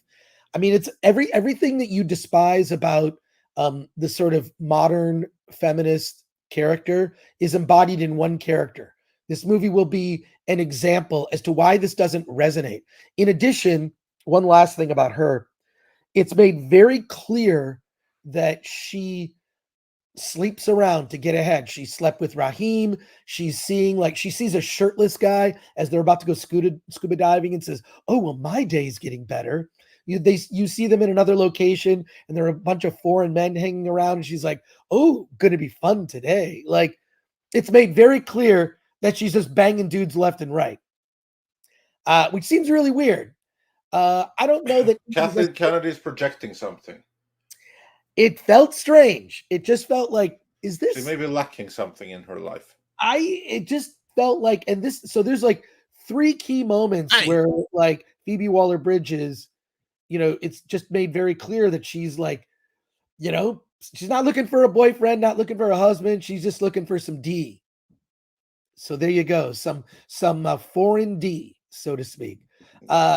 it felt uncomfortable and awkward. There are also moments in the movie, and I saw it was an all critic screening this was about a week ago. And it was made very clear, like it was all the critics that are it's basically the home team, right? It's the all media screening. So this was the home team in the sense that, these are critics that will be softer on the movie. I think you can expect to see the Rotten Tomatoes score go up because of that. I think the critics that were actually at Cannes were legit critics who are fairly honest. I'm not saying that the critics that are in LA here are not legit. I'm saying that many of them throw softballs. They want to remain on Disney's list. I don't know why I'm still on it, but I'm appreciate it. But whatever. I think this movie's going to tank. I think it's. While The Flash did tank, The Flash has a lot of things that are enjoyable. I'd say the only thing that's enjoyable about this is probably the first 20 minutes.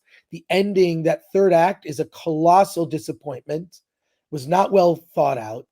It's just bad. And Helena's there were moments where the movie kind of stops, and here's where we're going to leave a little bit of break for you to applaud or laugh. And it doesn't happen. So awkward. Yeah, the audience was very polite through the screening.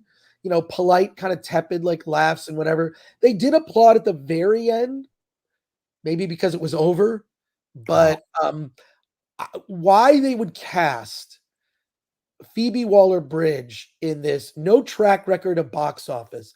They would have been better off bringing on someone like a Jennifer Lawrence. If they were gonna do, Jennifer Lawrence is likable. As much as she said something stupid in an interview that got over.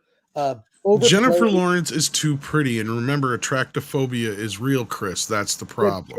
But what I'm saying is that Jennifer Lawrence is likable. I genuinely think she's likable. She is one of the producers on this No Hard Feelings movie. I think she's smarter than she's given credit for. You don't win Oscars for bad acting. I like, so maybe cast someone likable who's maybe got a track record of being in big things, So Phoebe Waller-Bridge is the biggest mistake of the movie. And typical of Hollywood, she will go on to bigger success and get bigger deals. And I'm sure she's doing the meeting circuit now to close on something before this movie opens, because after this movie opens, she's going to be radioactive. Phoebe Waller is just, for some reason, you're right. Like, she's been this mixture of like Jai Courtney mixed with whatever creative was the flavor of the week that never really turned out to be anything, right? Like and I think you're right, Chris. I hope that the time clock on her is ticking out and we're done with this. She is not the talent that everybody makes her out to be. She had one success. She has destroyed 3 franchises now. Give her a rest. And also, the initial rumor reported by Doomcock that the original ending for the movie was setting up her to I believe it. Indiana Jones. WDW Pro, for those of you who watch the clip later, will already have dropped this, but when we're recording, it's not yet dropped. He is dropping a video in the very near future confirming that there was indeed a redone ending. So hashtag Doomcock was right. And I think that's the most obvious thing. Yeah. When this video drops, you'll see why I have an inkling of why it's coming. We dodged a bullet there. She was absolutely primed to be. Well, I think that's what that series was. Exactly. And I think that's another reason why it's gotten shit canned or delayed in quotations. I think that's one of the ones that got shit canned though. Yeah, I think it's definitely. Again, first reported that it was canceled, and then somebody tried to put a coat of paint on it to say it was just delayed for an extended period. I'm like, no, it wasn't. Things toast. Well, and to kind of shift into something we were to where we were going to talk anyway, before we lose Chris too soon here. Basically, this is not a good outlook for Indiana Jones. They're predicting it's going to have, or projecting it's going to have, a 60 million opening. That's not good, especially considering they've been way off on their projections all year. all the way through underestimating Mario to overestimating everything else. And when I say everything else, I literally mean everything else. As we pointed out before, because this weekend is a grand example because you had both Flash and Elemental underperform well under projections, right? Oh yeah, for sure. And because remember, in the video that we dropped earlier today, we dropped a post-mortem about the movie, and the numbers that we were talking about there was that it was projected to make from 70 to 75 million. However, actually, it was a lot higher than that originally. Were from Wednesday. If we go a few weeks back in time, it was projected to open to 120 million, and even that would have been bad. Yeah, I don't expect the film to open well. Chris kind of outlined the very reason why this is going to turn audiences off from the very first frame.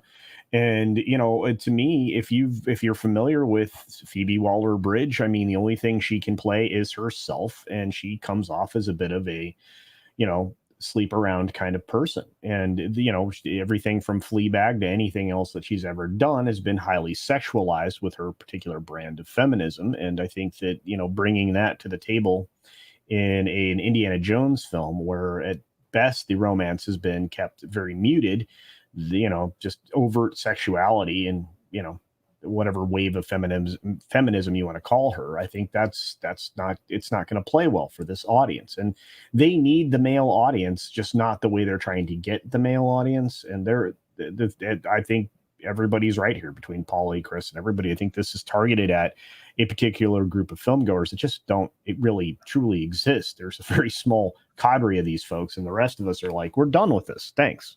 Also, there's another reason why this movie is going to tank. There's no mystery here. This movie, for anyone that dares to look, and who's going to want to be interested in looking for what happens here, since spoilers are so readily available, because you now have had multiple thousands that actually have seen it and have leaked the whole thing online. Anyone who's interested in going to see it in the first place, which I submit ain't that many, because Indiana Jones overshot his mark. The right time for a new Indiana Jones movie was time of the Curse of the Golden Skull or Crystal Skull or whatever the hell it was, but it was the wrong movie.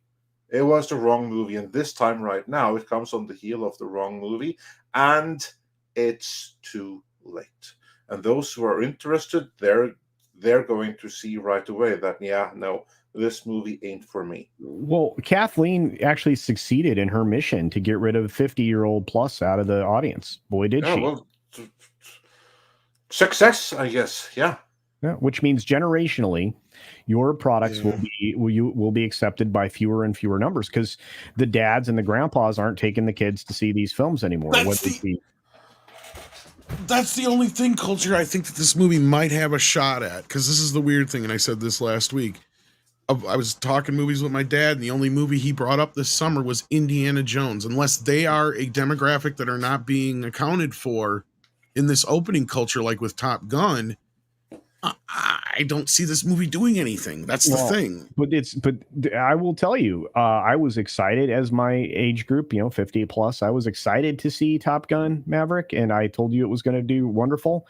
I'm telling you, being a part of the demographic that, again, Kathleen Kennedy eliminated, I have no interest in seeing Indiana Jones. The only reason I'm seeing it is so the audience doesn't have to, because I'm going to give you a perspective that won't differ all that much from Chris's and many others. I'm just saying, if there's enough people like my dad who actually want to see men their age on screen, that might be a factor. But is there that many? Not for long, because men like your dad aren't on Twitter and they're not going to get spoilers in advance, they're gonna go on their old payphones, gonna ring all their friends and say, "Don't go see this movie's piece of shit."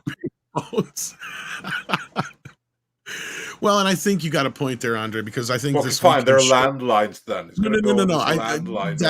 That joke aside, I think you have a point here. This last weekend, it proved that Michael Keaton wasn't enough to get people back in for Batman. I mean, did I nail that or did I not? No, it's a credit to you in a sense that I thought that enough of the regular folk didn't give a shit about Ezra. So that's the question we have to ask. Is it really that people just were like that, meh, I'm Batman returning? Because I don't think that's the case so much as I think a lot of people were A, turned off by Ezra Miller, and B, they're already pretty sure they can watch this thing on home in homes within the next 28 to 45 days anyway. So why are they going to waste their money to go see it in theaters for a dead franchise? That's the other problem that you brought up. All the things that you brought up in our postmortem today, I think factored into this. It's basically tornado of shit.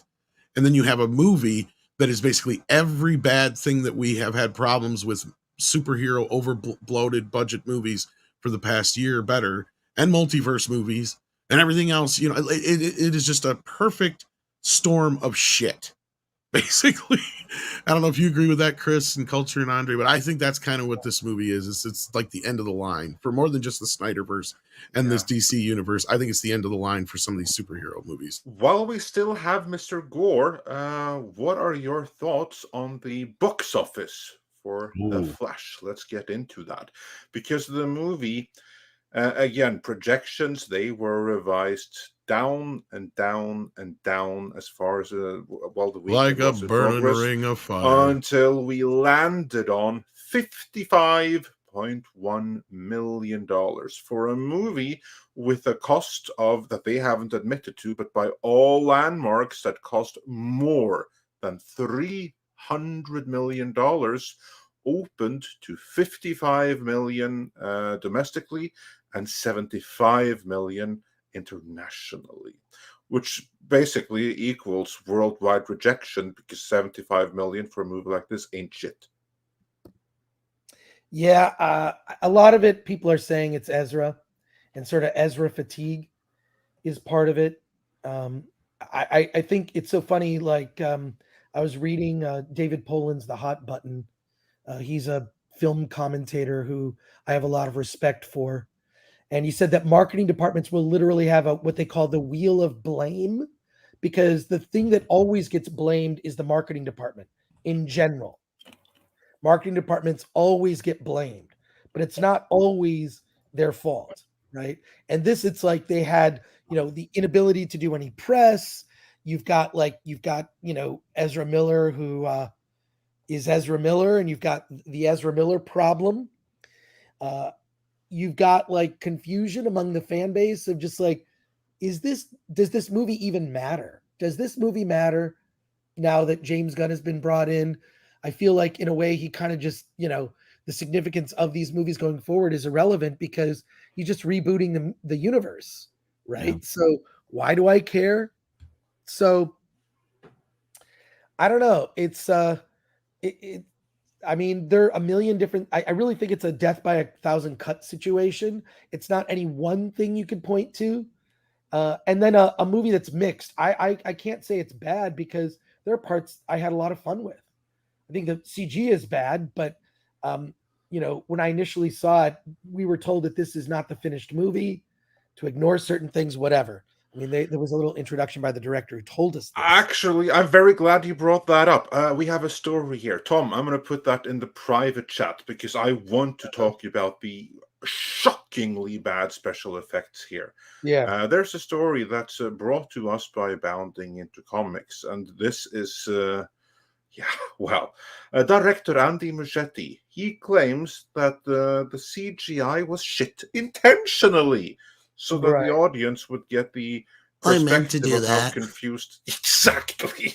That's what I was thinking too. So, Mr. Gore, you were at the introduction. Did the director say anything to the effect of, we wanted it to look like shit?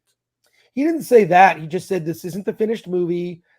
You're not going to see the final ending, and that was it. It was very brief introduction. This was at the fan screening that was a few weeks ago. Now, did you see it recently, and was there much difference in that? No, sense? There was no difference at all. I'm not surprised. It's there's the ending continued. Like we went into what's already been reported, the George Clooney stuff. I was told by a friend of mine who saw, unfortunately I have to leave in just a few minutes. I have to go on another show, oddly. But I was told by someone who saw a test screening a year ago that the final scene, the post-credit scene with Aquaman and Flash, is different. It's longer. Yeah. Yes. So he was drunk, falling down drunk. They go back to his apartment, Barry's apartment. Aquaman is on the couch sleeping off his drunkenness, and popping on a monitor is Henry Cavill Superman and Batman, Ben Affleck Batman. Yep. And Bruce Wayne says, Barry, what have you done? You're in the wrong universe. And that's it. Yeah, we kind of reported that, and if I can toot my own horn for a minute, that's one of the things that I had kind of alluded to too, and I heard similar things. And yeah, this thing has been a mess for a while. It's been under 3 regimes, basically, technically 4 if you really want to count it. Technically 5 if you really 5 if you really want to count it. Yeah, 10 years. Exactly. But Chris, real quick before you go, I need you to help me put this in perspective. Between The Flash and Elemental, they had over 8,000 screens domestically. Yeah. Combined. They only net by estimates, and I think the estimates are going to be scaling down. I think pros said the same thing, but they only netted $85.2 million domestically between the two of them on 8,000 screens. Is this? Is this an actual catastrophe? Because I believe it's one of the lowest adjusted for inflation performances on a Father's Day weekend ever. Yeah. Yeah, look, I don't know. I mean, I think it's a death by 1,000 cuts. It's not any specific thing. It's a bunch of little things. So, and superhero fatigue might be, I know people hate that term. Dude, it's real. Like, look, a certain type of movie, genres, they're fads and trends and whatever. And after a while, it's like, you can't eat meatloaf for dinner every week, even if it's the best meatloaf, right? Like we were talking about Guardians, which Guardians did decent, right? But even if Guardians is good, are people going to care? Because I really think people are kind of done with Marvel. Yeah. That they're never going to top Endgame or the build up to Endgame. That cannot be topped. Well, what's sad about that, Chris, is I think it's not so much that I dislike or some people dislike the idea of a superhero fatigue being a thing, because as long as you have good movies, I don't think there's such a thing. But I think that's the problem. I think you're right in a sense that they have made, and Andre made this point in the video too this morning, they have made so many bad moves in movies in the past few years, and they're mediocre, right, in comparison. Because I went down, and watched the first 2 Guardians movies and Infinity War and Endgame before I went to see Guardians 3. And my first reaction after watching the first 2 Guardians was, my God, have movies gotten this bad that these movies are this good? Because I was just reminded of how great those movies were in comparison to the last, 3 years or so of Marvel movies we've gotten. And I think that's a big part of it, on top of DC just being a huge mess. So those 2 things in general, and I guess as it goes, as DC and Marvel go, the rest of the industry goes. Because I could sit here and argue all day, a great, well done movie based on this character or that character that's kept in a certain budget would do great. But I think you're right. We've hit that point where we're only going to get exceptions to the rule, and fatigue is real. It's done. It's over with. The superhero thing has hit a brick fucking wall, and it did it fast. It's ironic that they did it with the fastest man alive with the slowest movie ever made. But to that end, and again, let me redirect. I know that James Gunn, it was just trying to protect this film for the studio, but calling this the greatest superhero film of all time, it really casts a pall on whether or not they'll be able to do anything in the future with his projects. Because if he thinks this was the best superhero film of all time, we're in big trouble. Yeah, that was the problem, is that he shattered his own credibility on it, and he wasn't the only one. You had Stephen King and a bunch of other celebrity influencers who were paid to come and endorse this movie, and they all look like assholes right now because they obviously took bribes, because it's a piece of crap movie. And the Well, one this is who gonna looked be the one of the worst most of all is James Gunn. And you know what? He could have just washed his hands of it completely. Yeah. Because it's previous administration. All he had to do was just make sure that there was nothing in it that's going to pollute his stuff. And he did that. Because this is like something that we learned that we knew thanks to Tom's sources, but we got it confirmed. He scrapped Henry Cavill's Superman movie. Can you believe that? That was the first thing that James Gunn and Safran did. They scrapped a planned Henry Cavill Superman movie so that they can reboot and do the huge gamble of starting over and hope that the audience will take to it. Basically doing the Batman all over again. Yeah. Man. Well, and before we lose Chris here, I know we have a super chat forum, and I just got to say, like, you know, this has got to be like the Heaven's Gate of superhero movies. Wow. If you think about it, it's the most expensive movie Warner Brothers has ever made, and it's possibly going to lose them $300 million when it's all said and done. They'll be lucky to basically recoup their P&A costs. Wow, it's quite possible that they won't. I don't see positive in this film's future. I don't know, but yeah, call sign Alucard says, Chris, sister and bro-in-law in industry, and said all their friends have seen Indy film, loved it. Does everyone in the film industry love the smell of their own farts? Living in California just rots the brain. You know what? This reminds me of something that Paul Chato said just over a year ago. Yeah. They only make movies for themselves. Right, Chris? They only make movies to entertain themselves. Sometimes they do. I mean, there are filmmakers that think about the audience, you know.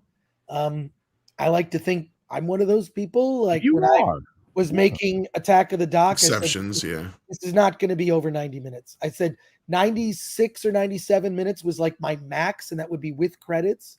But my movie is under 90 minutes with credits. Like if you want more info, like we launched a Film Threat interviews channel, and I took all the interviews I did with every interview subject in Attack of the Dock, and I put the extended versions of all of those interviews on a playlist.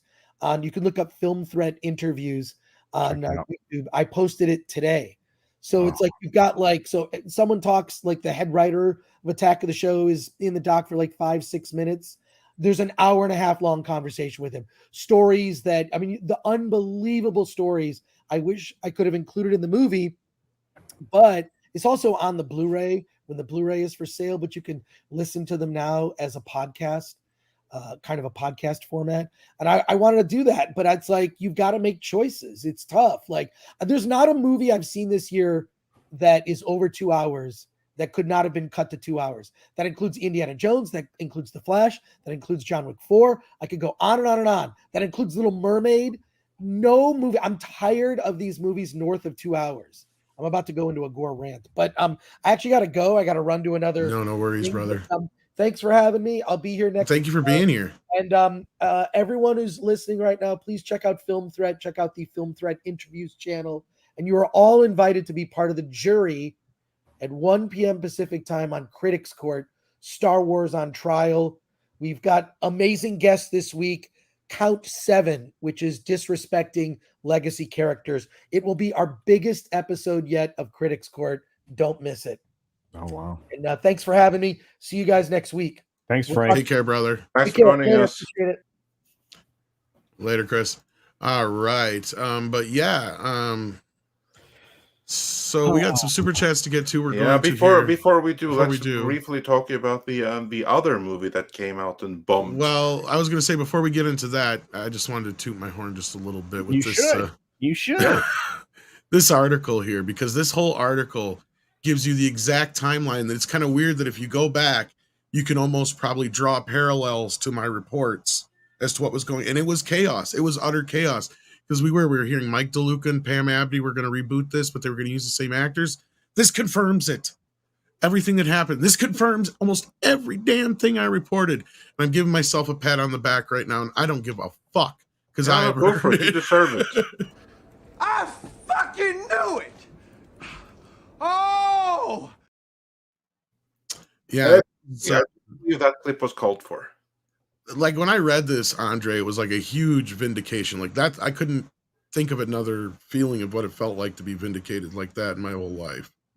Because it's like, you know, a lot of people were giving me shit. A lot of people, and even other pundits and stuff in our own, you know, we've gone back and forth on certain things.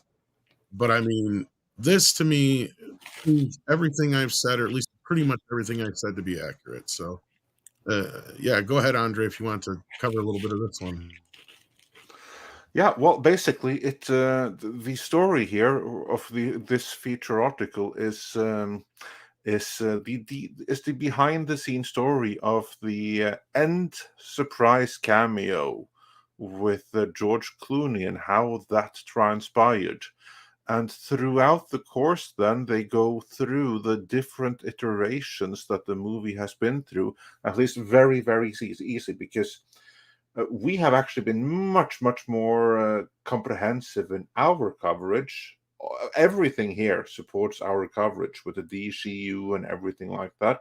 They don't go into that level of detail, but for instance, they do talk about how under Zaslav, the Supergirl movie was planned and then cancelled. So basically, they go through much of what we have covered on Midnight's Edge the past year, much of it through Tom sources that were 100% on the money.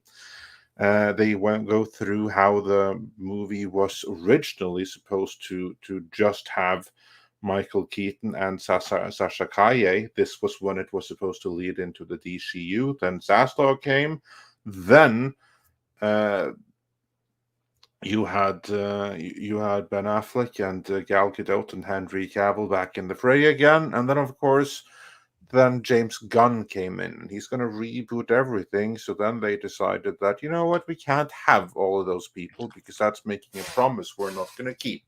So let's just do something incredibly stupid and shitty, which is what they did. I mean, it was meant to be a joke, more or less, to have George Clooney show up. I would say it's a joke that did not land.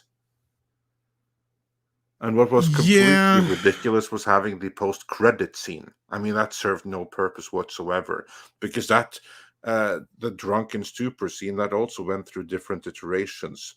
But now it's completely pointless because it doesn't say anything about the multiverse in any way, shape, or form whatsoever. It's just Aquaman passing out. So a reminder that Aquaman is coming, I guess, which of course is going to be like another disaster. Oh, and gentlemen, I want your thoughts on these other two matters, because James Gunn, not only did he endorse this movie, which was a big mistake, he also went on to say that Blue Beetle is the first character in his new DCU, even though the first movie is going to be his Superman. Culture, I see you, like you almost had a fit at that sentence. What do you think he meant by that? I don't care. He's convoluting the situation. He's placating a group of people that are not financially going to support the DC that it was currently, as it was currently constructed, and they're less likely now to support his efforts because, again, it's a brilliant convolution of anything at all. I have a feeling that. I have a feeling that it's just another way of like making the studio satisfied so that he can continue to work on what he's working on. They'll write him a check so he can do it, because there's no win here. And even if Blue Beetle is to survive into his version of DC, will we see that anytime soon? No. So I honestly feel like this was just it's a virtue signal, if you want to say it, but it was one directed at a studio that he's beholden to just to move forward on his projects. And if the studio sees the superheroes films fading into oblivion, how many of these films that and projects like the television show and other things are actually going to survive? Because the studio is running out of money. And they're running out of other people's money, and to make any of these projects, you have to show that you're tied to something financially successful, and not 2 or 3 anchors in a row that are sinking to the bottom of the ocean. So you got Flash, Blue Beetle, and Aquaman 2. And as much as I like Zolo, right, I think he's great. I'm not sold on this Blue Beetle thing. And every time that line comes up in the theaters for the trailer that, Batman's a fascist, you hear an audible moan from the audience. That is not good to continue to lean into that marketing, because it's not appealing to the people who you want to come and see your film. Anyway, that's it. Sorry, but I as far as what it means, I think it means he's really damaging his credibility. There it is. So there you are. As far as, okay, let me break this down into a few parts, and I'll do it as quickly as I can, Andre. Number one, as far as the Blue Beetle being the first character in the new DCU, but Superman Legacy being the first movie, him saying that, I think, was another signal that this shit is going nowhere. Ezra's not coming back. Momoa's most likely going to be Lobo going forward, etc., etc., etc. Right? That's what I think he's saying with that. So if Blue Beetle's a success, we will see Xolo again as Blue Beetle. If it's not a success, not likely. Do you think it's going to be a success after this? That is the only wild card we have going forward, because it's the only one of the movies that is not predicated on what happened before, and it's not selling itself on any cameos. The only cameo in the movie is that bad Batman joke that Culture just mentioned, right? It's a verbal cameo, right? And that could work in any superhero movie, really.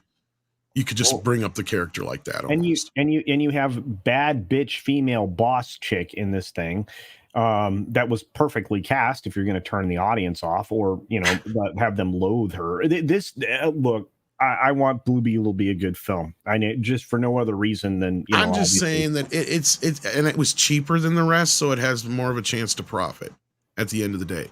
Now, how successful it is depending on if Xolo comes back again as Blue Beetle. That's what I think he was saying with that. Now, the rest of us, I want to say up front, I thought at first the better thing to do would have been stick with Affleck, Cavill, and Godot and going forward. And then there was a point where I agree that the best thing to do is just to reboot this whole fucking thing. So with that, I'm with James on 100%. The other thing I'm with James on is he's a great filmmaker. He hasn't made one film or television special or anything I've ever seen that I have not enjoyed. And I mean, by enjoyed, well within the 7+ point range out of 10. Okay.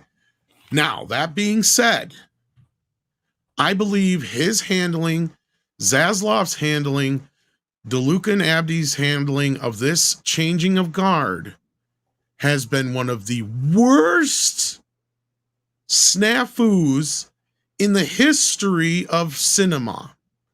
Now, a part of this I understand, and I'm going to give him one more caveat, and that's it before I go deep into griping a bit more about James, because he needs a bit of a dressing down right now. The only thing I'll give him is that they are doing part of this because I get it. The Snyder Bros are so incessant. That's probably why they did this. This was a bullet to the heart of Snyder Bros and Zack Snyder. That's what this whole fucking thing was. It was like, get off our backs. It's not happening. We had 10 years. It didn't work. Okay. They tried to reboot it a couple times within. It didn't work.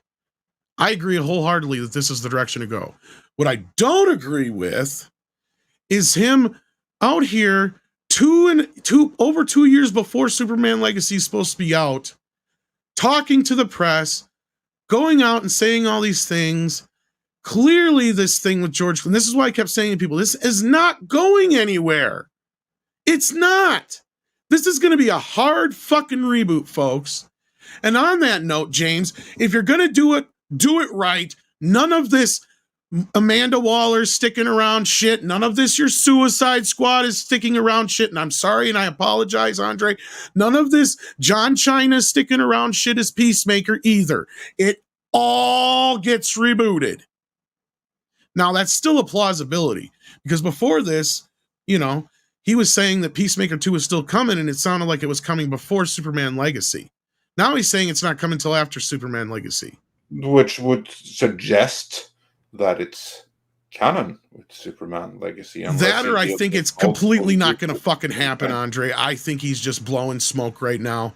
I hope, because this is the only way I'm going to be 100% on board with him, is if he completely reboots this from the ground up. Well, if he does that, Tom, he has to pull back on the director because he hired the freaking director from this shitty. We'll film. see how long that lasts. I was about to bring that up. I was going to say that too. And this, because Tommy, you said that this was the worst snafu. Well, they just made an even worse one, because last week, on the eve of the premiere of The Flash, which is now one of the greatest flops of all time, that's when they announced the director, Muschietti, that he will be directing this Batman movie that many are dubious about because it brings in this really shitty Robin, his son. So why the hell would you want to do that? And now it's going to be directed by the same dude that directed this movie. Now, to be fair, he has directed good movies in the past. Yeah. And this movie was something that he had to cobble together with conflicting. That's what I think this is being out for, Andre. From multiple regimes. But still, given the box office number, this movie is now a blot and a stain on his career. And that is now a blot and a stain that will be brought into James Gunn's reboot. I think they knew this was going to happen, Andre, and I'll tell you why. You just specifically said why. James Gunn knew this was going to fucking happen. He knew this was going to fucking tank like this, and he knew that this could be a blotch on Andy Muschietti's career. But what is Warner Brothers doing right now? They're trying to make sure they can keep as many of their fucking people around as they can. They lost Nolan. They lost a few other people that were very important to them. They're going to want to keep as many of their stable directors in-house, and Andy Muschietti is one of those guys. So what Gunn did says, look, I understand this is not the movie you set out to make. And this is me speculating here, but I think he sat Andy down and said, but what we're going to do is we're going to let you take Batman on or whatever. That's whatever one you decide to choose. And he let him choose whatever it was, however that went down. And that's what this is. He's going to let Andy make whatever movie it is he wants to make for this movie. Now, good or bad, we're going to find out. But I agree with you. This is a bad sign, a bad omen, because I think it would have been setting up a revolving door situation. But I don't think that's the case here. I think they were already prepared for this to be a big, huge flop. And that's what I've been saying from the start. It almost makes more sense, even if it's not contractually, that they release this movie, because if there is any back-end deals, guess what happens now, kids? They can write off this loss, and they don't have to pay anybody a fucking dime, like I've been saying this whole time. So look, James is being a politician here, but he should have kept his fucking mouth shut until after Aquaman came out. They should not have announced this until after that. That was my final bit of my rant. But Andre, what's your feelings on this whole thing? I think this whole piece is being put out there to save Andy Muschietti's fucking credit. Oh, they have bigger things to worry about than saving this one director. Oh, absolutely. They have to save all of DC. And if they had to sacrifice Andy Muschietti to do that, that would have been the better call. That's my thing. I think that this. I get what you're saying, but I don't think they are going to do that. Yeah, I don't think they're going to do it. But I think that there's a very real chance that this right here is going to. It's going to severely impede the reboot that's coming from James Gunn. That's my thoughts. Culture. That's exactly right. I mean, you have now tied two anchors to your future. You tied an anchor in the character Blue Beetle, which if that thing flops, and it likely will, which is a shame, but if that thing flops, then now you've got three anchors. You've got a failed director tied to a film you're going to make, Superman, whatever the hell they want to call it. They have an anchor in that, you've already tied the Blue Beetle thing legacy to your own divergent storytelling process. And third, Gunn has been shot in the foot multiple times because he's killed his credibility with people like us and any other realistic fan group, because they're going to be paying attention to what he says and saying, if this is the stuff you're supporting and you're going to deliver more of it, you're going to deliver more failure. And I just, again, I'm now so upset that I've said curse words again. So you guys have inspired me to say bad words because of how bad this is. So I'm just, oh my gosh. I don't. Good times. I want good films, Andre. I want good films. That's all. Yeah, so do we all. Which is why I was so pleasantly surprised by Asteroid City, because you know what that was? That was a good film in an era where everything else coming out this year, with the exception of Guardians of the Galaxy Part 3, has been a bunch of shit.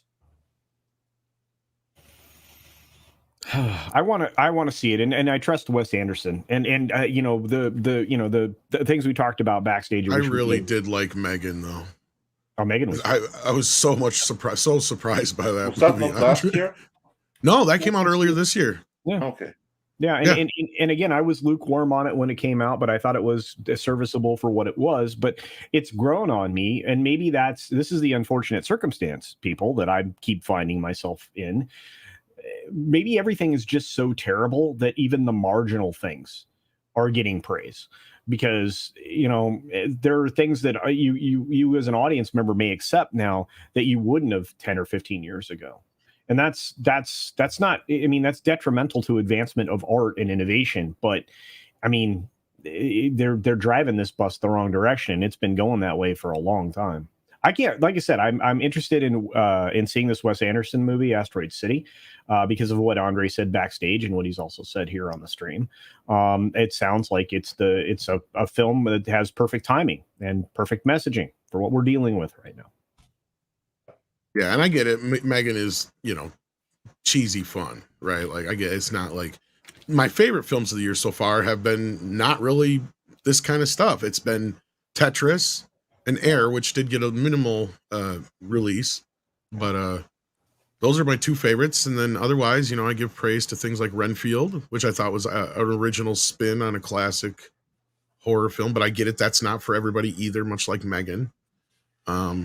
But that's also okay. There's a really good message behind it. Yeah, but see, that's okay, because also with the things like with the Wes Anderson movie, we're getting a variety. I like that. With the J-Law movie coming up here, again, variety. Maybe I'll go see it. I don't know. It's one of those things. I think we've hit the wall, though, and I think The Flash is something that had to happen. I think in being worse than any of us could have anticipated, I think is even a better sign, because not so much for the woke factor, but for this overbloated, like the McDonaldization. The reason I got into this in the first place, what we're doing right now, because when I first got into this, that was it.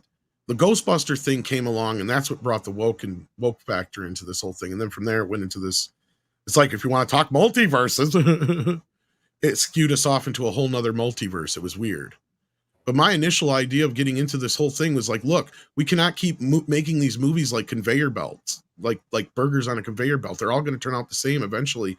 And people are going to be like, hey, this stinky old burger's just like the last one. You know, and this is what was going to happen. I mean, I don't know how you guys feel about that, but I think that's where we're at right here with this. And then we need to get some super chats going here. Yeah, I feel like in the industry's realized, and the people that are coming up in the industry have realized that they're going to need to figure out how to appeal to the audience again. So I think you're right, Tom. I think we're in that dearth that we get about every 30 years or so of Hollywood, where there's really nothing creatively happening, no innovation, no good storytelling, and then, you know, this new crop of like actual creators comes along and does something. And again, I mean, we have them in our very midst. We just had Eric July here on the show, which was a great privilege. He's one of the many, but we need those people to actually start making the broader impact on what we get to view, what we get to experience, because they're kind of the next wave of culture, which, let me tell you, that we have a dearth of right now. Anyway, sorry about that. Yeah. All right. Let's move into some super chats here. All right. We have Callum Lyle, who says, Clownfish did a video. How many of you heard about that voice actress who won't shut up? I don't know which one this would be. I have no idea. I like Clownfish, but I haven't had a chance to see it.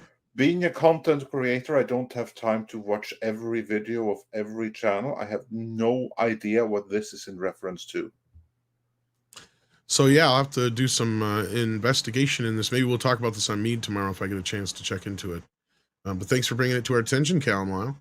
And then we got McGarnagle, who says, Hail Midnight's Edge, where does Gunn go from here?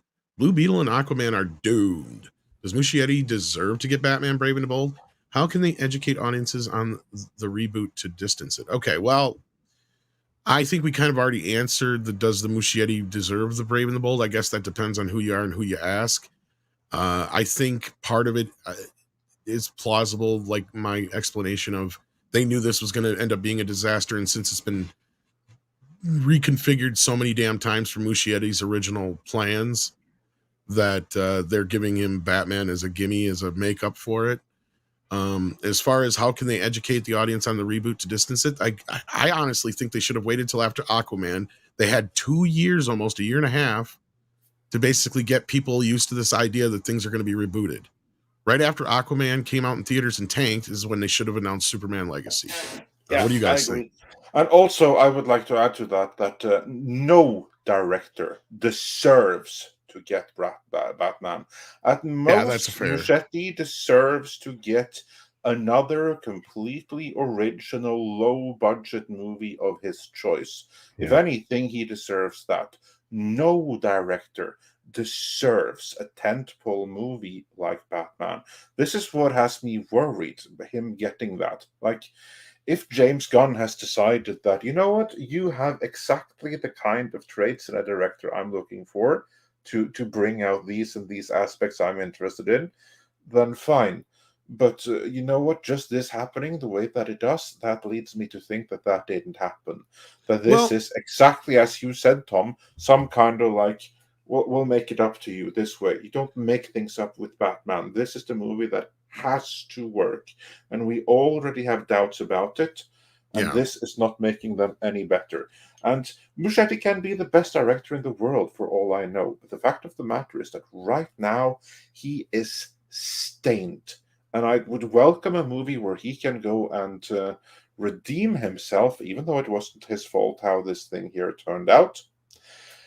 I don't want him to do it with this movie, because this, again, it's the same universe. It's too much of the same people. James Gunn wasn't there for this whole thing turning out as bad as it did, but his partner in crime, Safran, was. Because he is too closely tied with the previous regime, and that is something that I'm not a fan of at all. He was tight with the Hamada and Sarnoff regime. Right. That has me real fucking worried.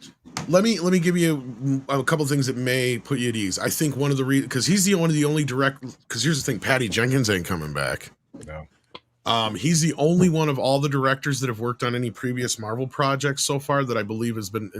Correct me if I'm wrong. Someone remind me.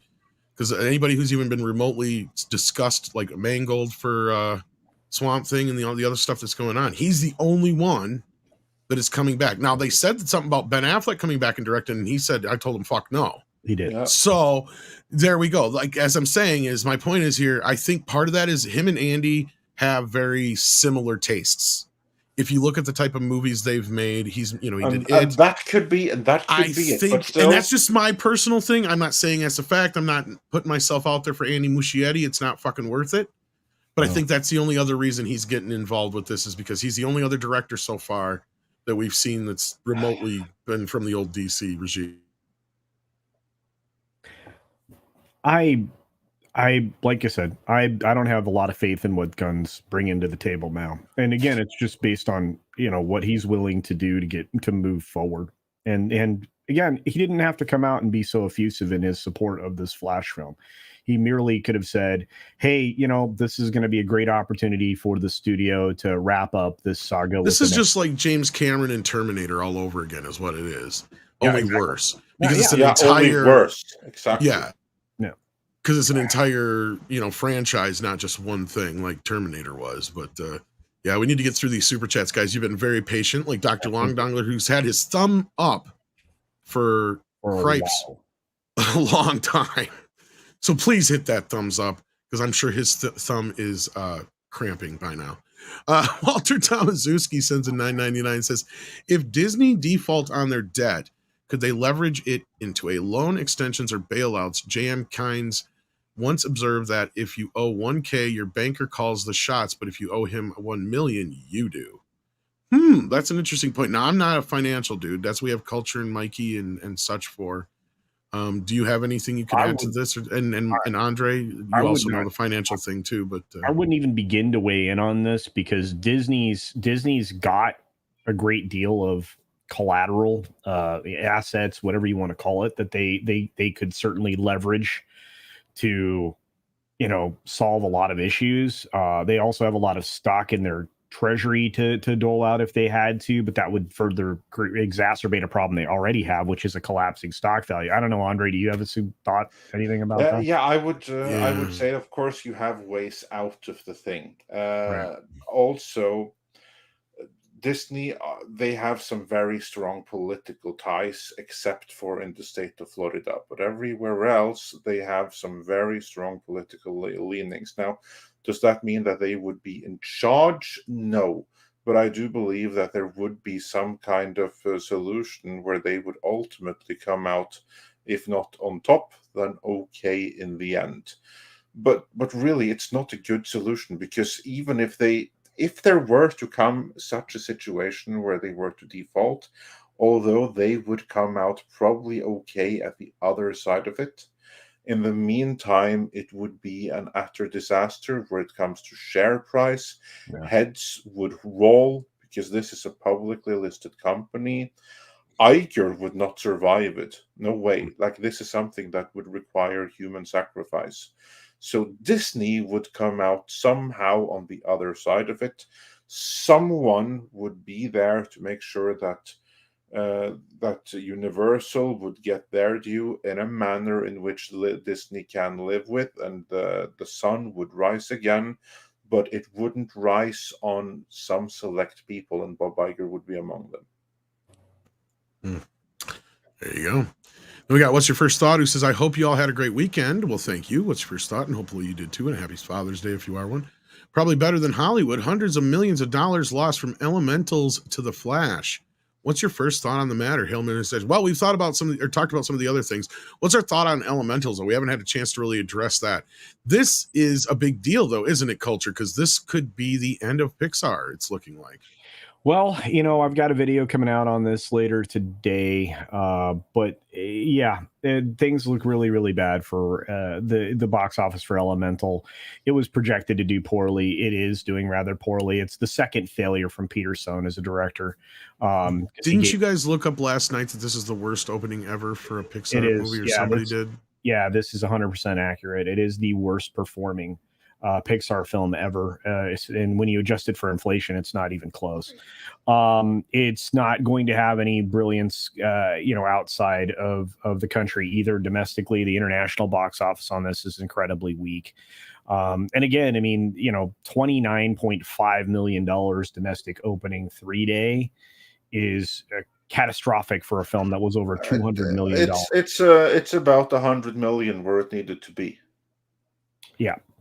Yeah, and my sense is this is going to reduce Pixar to a nameplate, and that's going to be about it. I think this could be the beginning of the end. There's no leadership within that is capable of leading Pixar out of it right now. Pete Docter is the poorest choice ever. As a director, he's okay, he's serviceable, but he's no John Lasseter, he's no Catmull. He's not the guy that's going to get you out of this hole. And again, you're looking at a global opening for a Pixar film. Usually animation translates really well internationally, and it's only translated to $44.5 million in its entirety globally, which is... The rest of the world can also see what kind of bullshit propaganda this is, and they reject it. True story. Yeah, sorry, I did not mean to intercut you there, but my first thought on this is literally just that. This movie combined with The Flash only goes to show how unbelievably out of touch Hollywood in particular, or Hollywood in general, and Disney in particular, are with the movie-going audience of the entire world. Because what we're seeing here is the same thing we saw with the Little Mermaid. Now, Little Mermaid, that one did fairly okay in the US. I'm actually surprised at how well it did in the US. But everywhere else, it was completely rejected. The Flash is completely rejected everywhere, including the US. So is Elementals. The rejection is worldwide, which only goes to show that the people making the green lighting decisions here are in a cult. They are in a complete echo chamber, and they make movies that or greenlight movies that not only have no play outside of North America, they don't even have any play outside of LA. Yeah. Hell, they don't even have any play outside of their particular postcode in Beverly Hills. Right. And that's incredible. I mean, you're looking at Disney having such a loss this year that it will be box office losses this year for Disney will be over $1 billion for theatrical release. I have said already that when this year draws to a close, you will look back to Guardians of the Galaxy through Volume 3 being their single biggest hit of the year, because that one broke even. Everything else would have cost them $1 billion. You're right. Yeah, no, you're right. I mean, look, I mean, even to this day, and mind you, we are what, day 28 into the Little Mermaid run. I don't know. Hang on. Yeah, day 24. So through day 24, Little Mermaid is net global, or gross, global 465 million, Andre. Yeah, and I said it's going to end with 4 in front of it. Man, that's amazing. They will have lost $100 million on that, maybe more. Yeah, 150 to 200. And what is more, I said going into this year that by the end of it, the biggest movie was going to be the Super Mario Brothers animated movie. I still see no reason to change that prediction. Mission Impossible is going to get screwed over by the screens and the competition, ironically by Barbie and everything. So yeah, this is going to be one hell of a year of reckoning for the industry. Well, and then you have major films coming out: Oppenheimer, Mission Impossible. That's going to underperform. Yeah, and those two are fighting for IMAX premium format. But they're actually going to war on it. Barbie can't even fight for those screens, so it's not going to even reach its potential because it's not going to be able to get on any IMAX. Yeah. So this is going to be a well, it's a good thing that Hollywood is just packing and releasing every single movie that they have right now to the point where they have to fight for screens, because there ain't going to be nothing to fill those screens up for a long time after this writer's strike. I agree with you. Tom. Yeah. Moving on from there, I believe we have discussed this quite enough here. Oh yeah. Mephisto's movie review for 15 panel. What is your favorite time traveling movie? And just to make sure that you're included, 6 also highlights Cultured. What's your favorite time traveling movie? For me right now, you can explain this one. Yeah, last night everybody the Super Chat Fest happened. They were all asking the panel what their favorite time travel film was. It was like Groundhog Day, which is going to be my favorite one for today. That Groundhog Day is my favorite one. And for the previous, oh my gosh, you guys. Oh, man, what a great scene. Better yet, because it was like they would always say, has anybody brought up Groundhog Day yet? Yeah. Groundhog Day is still the best one, based on just all the super chats that just came in. If you didn't catch last night's late night culture show, go back. The joke is there. Fat Stevens, 6, so many wonderful folks, including Mephisto, who sent us those 15 shekels to start that off. I won with TMNT3 anyway, so I don't know. Groundhog Day for today. It's Groundhog Day because I feel like I'm repeating yesterday all over again. So good. As for me, I'm going to go with Star Trek IV: The Voyage Home. That's what I picked. And then Steven asks, what's your favorite Star Trek 4? Yeah. And I said the one that we're not going to see from J.J. Abrams. Oh. It's like we're doing the same show as last night. I do like Star Trek Beyond, though. I will say that. Oh, really? Oh, yeah. I love it. Yeah. It's great fun. It's the best of all of them, actually. If you think about it, it's the most Trekky. Yeah. References to Star Trek Enterprise and everything. That's true. Thank you, guys. Last night was a lot of fun. Thank you, everybody. Yes, indeed it was. And so back where we were at the very top, the big red bear says the roof is on fire. The roof is on fire. Actually, I could play that. Oh boy. I regret that I never had the opportunity to see the Bloodhound Gang live. I know. I had a few chances back in like 20 years ago. We don't need no water, let the motherfucker burn. Burn, motherfucker. Speaking of somebody who knows how to burn shit, oh my gosh. It's one of my ranting brothers himself, Michael of Hi. Retroblasting. How you doing? Hey, Michael, Good. How are you guys? Great.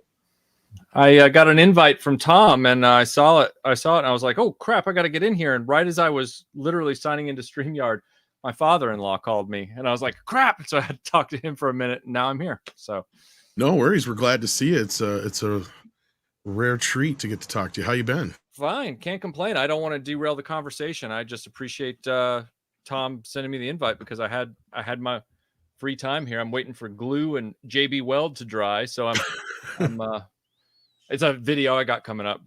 That's what happens when you burn stuff down all the time, Mike. I know, right? The amount of work that goes into trying to correct Kenner's omission of the freeze chamber playset, takes some time. But yeah, so I just wanted to jump in because Tom sent me the invite, and you guys talking about all this DC stuff. It was like you were pulling the thoughts out of my mind that I've been having for the last 3 years about the whole thing. But anyway, I know you've moved past that now. So, well, I'm sure it'll come up again here. But, yeah, super chat. So that's the back and forth. And I spoiler where we had got another super chat to bring us right back to that. Just stay tuned. Good deal. So, we got Hillis Mallory next, who says Apple, a company supported by Microsoft in a court settlement for years, would not be here otherwise. Now they're like the big kid on the block. When it comes they are. Yeah. Hold the truth hostage says fire Henry Cavill, keep Ezra groomer and women beater. He ain't sticking around, kids. I've been saying this for a while. I know a lot of people have been running with that, but it's like, no. That was one of the more political answers I've ever heard out of them guys when they're like, we're going to assess that when we get there. True. Like that's the nicest way possible of saying no. The thing that blew me away about that was, we all knew that Gunn was gonna, start dismantling the vestiges of the last Snyderverse stuff, and I'm ambivalent to that one way or the other. I personally didn't really care for that era. However, the thing that blew me away was when this Zaslav CEO comes in and he's like, "Oh, The Flash is like the greatest movie ever," and I showed it to Tom Cruise and we both just love it, and I'm like, I just don't want to. I can't take the word of a CEO as a person of good cinematic taste. I've never CEOs. I don't want to trust their judgment when it comes. You might think he has some kind of vested interest or something. Yeah, it was weird. I was like, and everyone's like, "Oh, but Zaslav said," I'm like, "You really gonna trust a CEO? Like they're idiots." Whatever. You know what that reminded me of? That reminded me of leading up to the release of Batman v Superman. Standing ovation. Remember that? What were you going to say, Culture? No, I was just going to say. So Michael, you're not looking forward to the Flash sequel then? No, not at all. That's not going to happen. No, I had a friend. Now forevermore, Barry will be the killer of his mother because that's the way this movie basically is. It's kind of played out that way. But I do have another question. So, I don't suspect that we've ever heard Tom Cruise himself say that this was the greatest superhero film ever made. Yeah, it's all been 3 degrees of separation. Yeah. It's I've been thinking about this. I think I know why Tom Cruise said that. And I know Culture will be interested in hearing my reason why. I am. He's in the middle of a little spat right now. Oh, with Paramount. Isn't he? No, with IMAX. Oh, yeah, he's pissed. I think I know why he was saying nice things about The Flash. I bet you that Warner Brothers promised they would make sure that The Flash was out of the big IMAX theaters in time for Mission Impossible, as long as he gave it an endorsement. A glowing endorsement. Yes. This seems extremely plausible, actually. But they have because I'm watching this fight right now and I'm going, wait a minute. He's got no leverage, though. Oppenheimer has a contract signed with IMAX to put it on all of their screens. I know it hurts you to talk about your boy like this, but yeah, I don't think he's going to win this fight. No, he's stuck, man, and it sucks because it's really going to put a dent in the box office for Mission Impossible: Dead Reckoning. But Look, I'm still going to see it 100 times. Maybe even like I may see it every day in IMAX for like the first week it's out. So, but I almost thought of that last night when I was editing the video. I'm like, I wonder if that's why Tom Cruise did that. I hadn't thought of it, but now that you posit the theory, I'm like that really sounds like it does pass the smell test, doesn't it? Yeah, it really does. Although Six did bring this to our attention, if this is true, I've never heard of One Take News, so I can't speak to their legitimacy, but they don't have a via the comics kid, which is another person I can't speak to their legitimacy, says Tom Cruise is reportedly being courted for DC project. Maybe. I mean, after his, and I'm not making a joke here, I'm being dead serious. After his experience with Warner, well, that would have been Universal, sorry, with The Mummy, do you think that he's going to be, do you think he's going to be sort of like hesitant or reticent to jump into another midstream franchise, multiverse, or sorry, cinematic universe? Honestly, I don't think he will. I think he's very wrapped up in his Mission Impossible movies. He's got, what, 2 more of those he wants to wrap up at least? And yeah. He's not a young man anymore. I mean, sure, he's healthy and all that kind of stuff, but I'm sure he's getting to that point where he's going to want to be done making these action films by the next decade. I'm not saying he's at an age where he needs his face replaced on a horse, right? But like, well, then again, you could be right. I mean, maybe he is looking for the next thing after Mission Impossible to kind of take him into the next decade. That could be. But I don't know. I feel like Tom can pretty much, call the shots for any studio. Yeah. I mean, and I wonder if The Mummy didn't bother him as much, right? It bothered me. Oh man. Well, yeah, it bothered anybody who watched the damn movie. But at the end of the day, as far as Tom Cruise, I wonder if it's a blip on his, I just know that regardless of how a person feels about Tom Cruise, off screen, his track record minus The Mummy has been pretty stellar as far as like his box office. And so that was a real like, and so I have to believe that because of his dedication to creating good entertainment and all that kind of stuff, he talks about that all the time, that he would have been personally irritated by the flub with the trailer and, stepping outside the Paramount house to do that and then having that end result and all that kind of stuff. I don't know. I have no basis for this other than just I sense a disturbance in the force. Like I don't have anything beyond that, but he might be reluctant. Yeah. I would imagine he would be very reluctant right now because just think about it. Now, after this flop, why would he want to be associated with DC now? He may have been tempted before, but now I don't think that this movie right here is going to help anything, because this is going to give DC a bigger taint than it already has. And James Gunn, stupidly, he went and associated himself with the movie by endorsing it. I mean, this is something that he could have turned into a win for himself by simply saying and doing nothing. Everyone knows this is the previous regime. This is why James Gunn is here to fix. It could have been dropped like some leaks to that very end, and he would have been fine. Instead, he went and he associated himself with The Flash. He rehired the director for The Flash. So then he brings that stench of The Flash's failure with him into his reboot. Why would Tom Cruise, who can pick and choose his own projects, want to be part of that? Why would he risk being part of DC now with all of the stigma that is associated with it, rather than to do Jerry Maguire 2 or another Mission Impossible or hell, Top Gun 3? Yeah.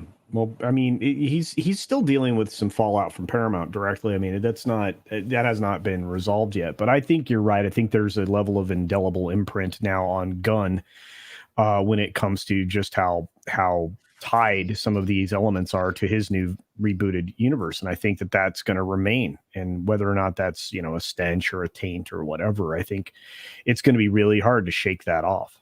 Yeah, absolutely. I don't know. How bad is the box office for Blue Beetle? Yeah. Because then we have Nightwish fan 1991 saying for $10, Black Adam flop. And I liked Black Adam. Shazam flop. Flash not looking good. Aquaman expected to sink. The one I'm curious about is Blue Beetle. How bad do you think the box office will be? Completely dead on arrival. Michael, what say you? It is as Tom was saying just a few minutes ago before I jumped on, the DC cinematic universe has been in such chaos and continual flux for so long that to turn around and say, well, we're stepping out there with Blue Beetle. On the one hand, I'm like, wow, let me toast this shot of whiskey to your balls, because you're stepping away from Batman, Superman, Wonder Woman. You're going to do it this way. Okay. On the one hand, I really respect your courage.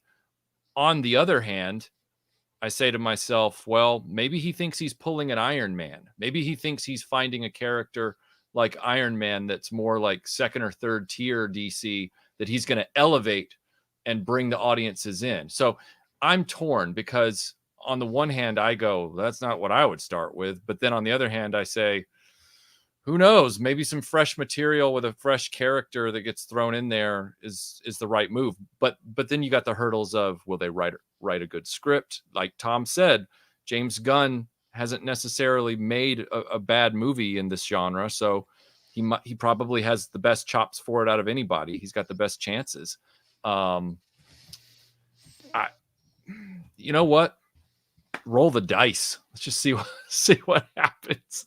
I can just expand on that by saying, yeah, I mean, it could flop, but this is also the only one that's kind of a wild card. And honestly, it's the only one I believe James Gunn on if he said he saw it and thought it was good. Mm-hmm.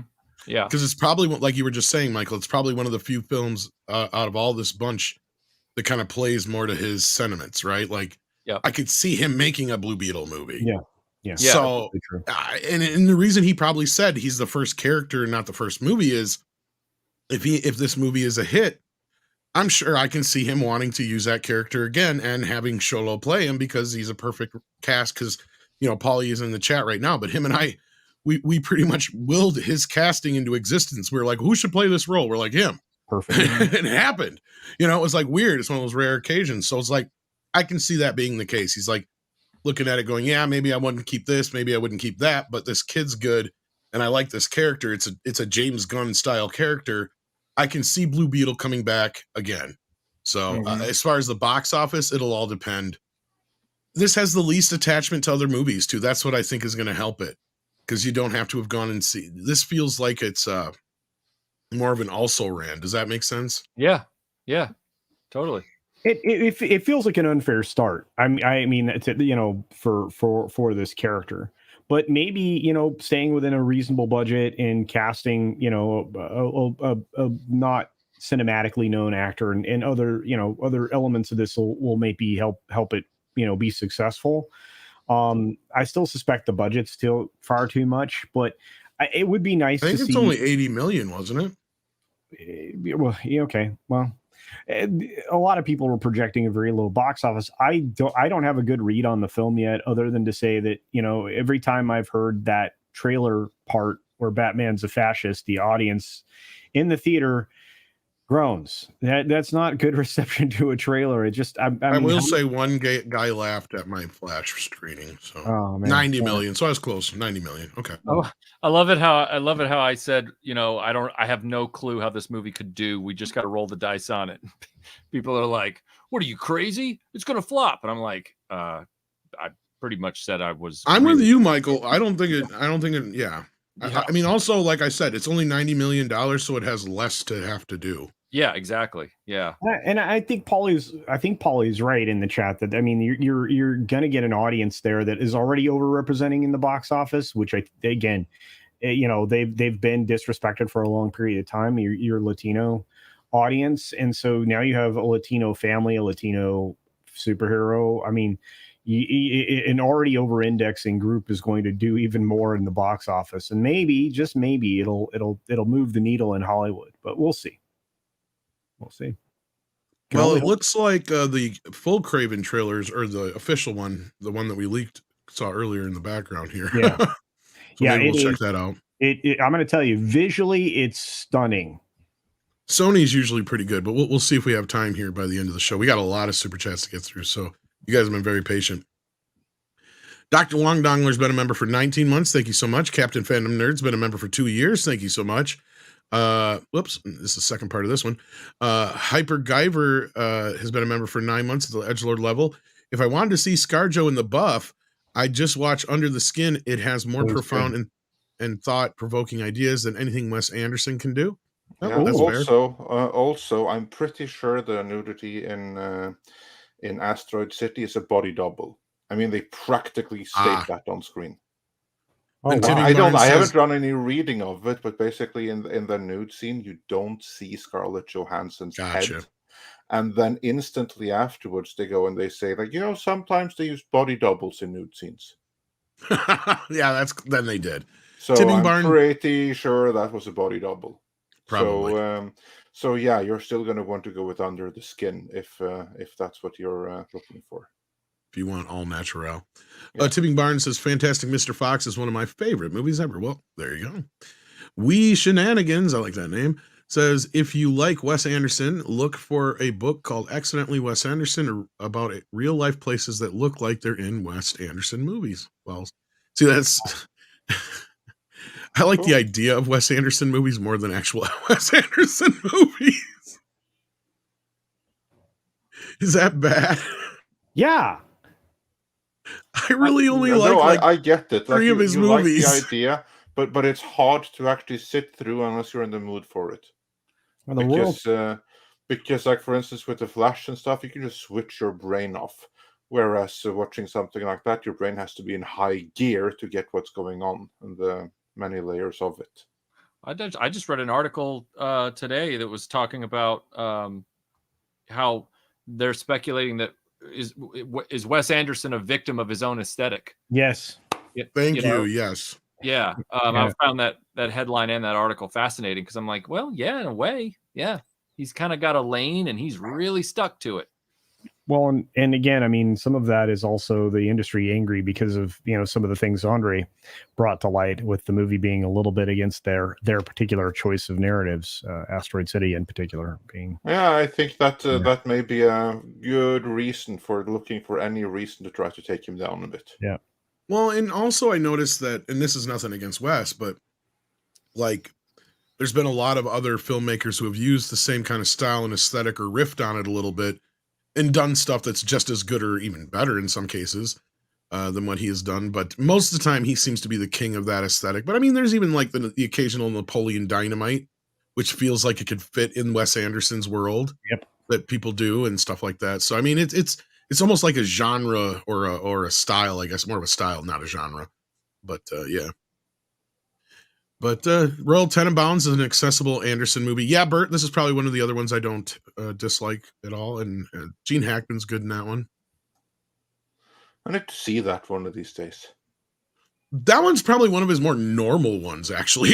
Trey, to be honest with you, like it has kind of the aesthetic, but as far as his story in that one, it's probably the most mundane. Looking at his resume, because again, I've seen very few of his movies, but it looks like Moonrise Kingdom is where Wes Anderson became Wes Anderson. Yeah, because like some of his earlier stuff, like Rushmore and whatnot, was not quite there yet. The same thing with like Stanley Kubrick, for instance, without any comparison between the two beyond that, other than the Stanley Kubrick movies, they were like late in the game. He had made a bunch of movies before the ones that are like in collections and stuff like that. Oh yeah, yeah. Basically, his studio pictures and quotations, and then the ones he finally made for himself. In so many words. But Double Back Again says something positive. A new B5 almost here. Yeah, some people are very excited about that. So there you go. Michael, you're excited for the Babylon 5 reboot cartoon thingy? I'm excited to see anything that's getting a second chance that's not Star Wars, Star Trek, or I don't have superhero fatigue. I want to be clear about that. But I'm I wish we could get back to the way it was in the early 90s as far as the projects they chose. I would like to see some more obscure for the 21st century audience pulp characters get brought into film again. I think we've done our bid for King and Country when it comes to the mainstream heroes, and it's time to introduce audiences to what they would feel are new stories. We are familiar with them, but some of them really are long overdue for their just due on silver screens. So there you go. And then we've got here in the Steadfast, who says, "What is the panel's opinion? Excuse me, on Batman '89 and Batman Returns." Batman Returns is awesome. It starts with Batman literally beating up clowns and setting them on fire. That makes it the greatest movie of all time. But in all seriousness, I love them both. I think they're both great. You jumped in front of me because you knew I was going to say that. Oh, did you? Were you really going to say that too? You and I have like a very similar taste in a lot of things. That's why we're friends, I think. Because well, please, yes, keep talking about beating up clowns. I will never. Batman Returns is one of the greatest cinematic experiences of my life. Yep. Like Batman '89 is great, but Batman Returns is like, what if we cranked it up to 11? Yes. So yes, I love Batman '89 and Batman Returns. As far as story goes, yes, there's tons of plot holes. Yes, the first film has some lulls and some moments that make you scratch your head and go, why is that? But guess what? The production, the style, the design, the cinematography.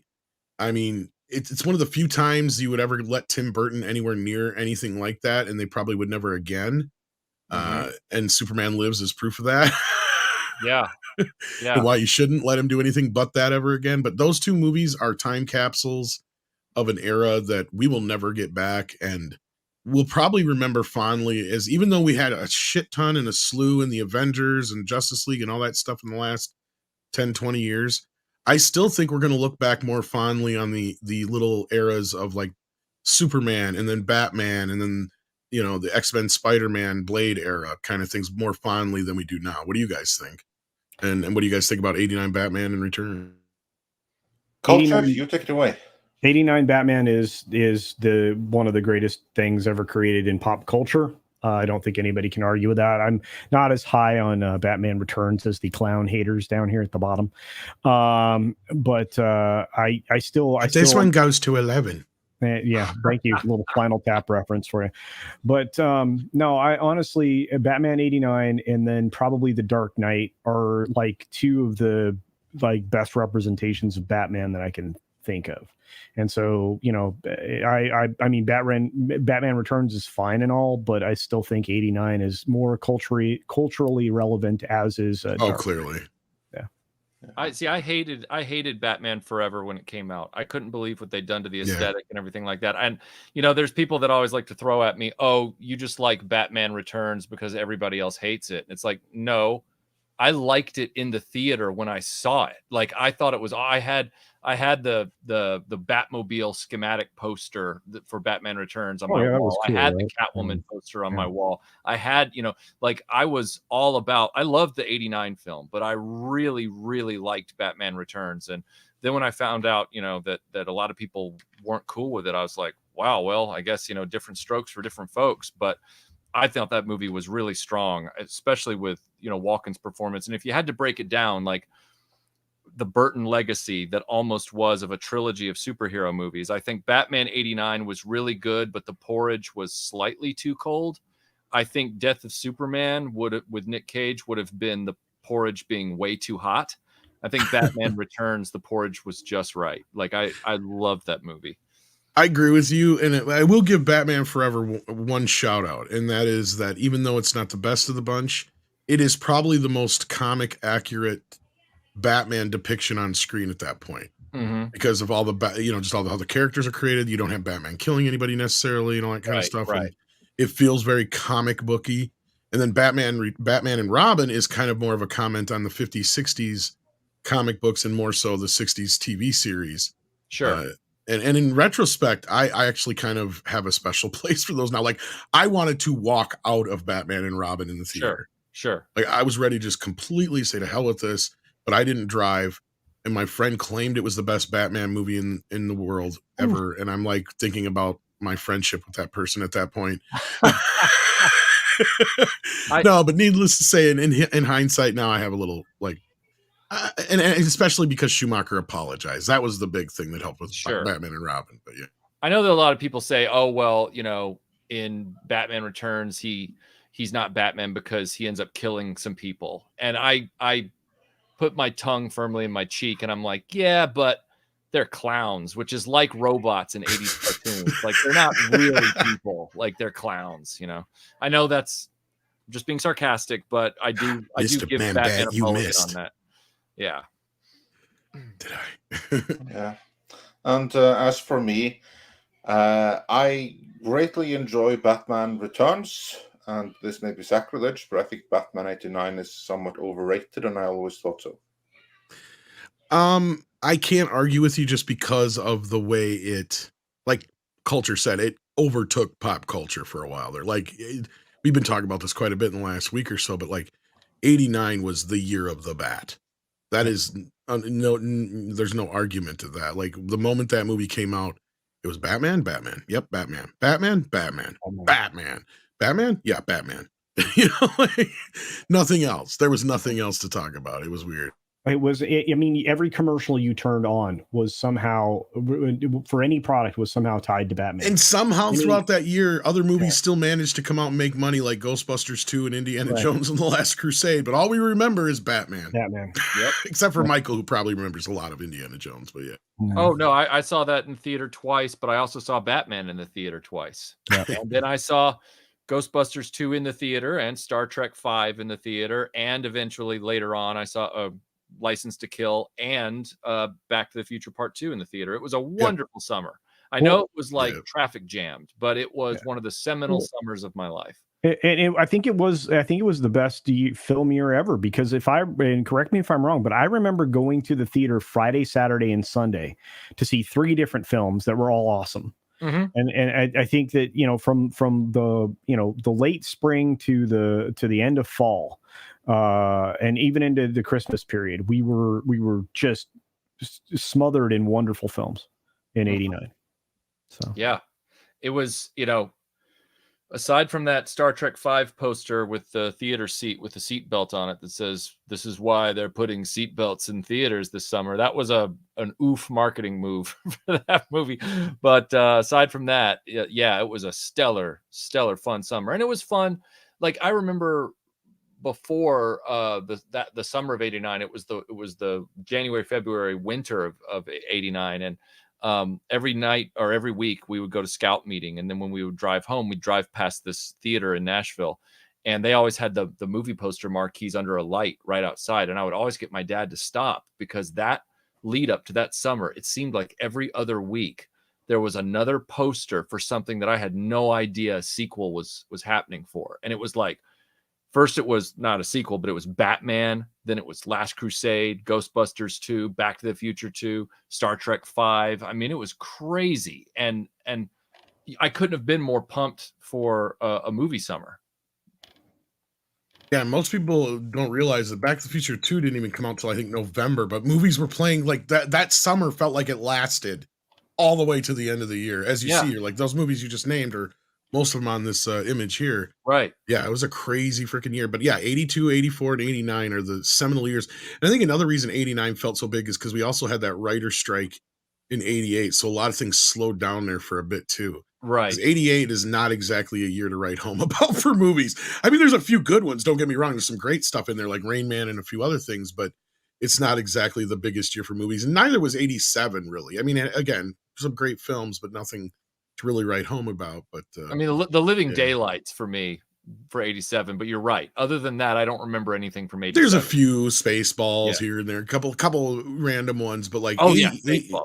Yeah. There's just a few years where like 82, 84, and 89 where it's just, how the hell did we get that many great movies at the same?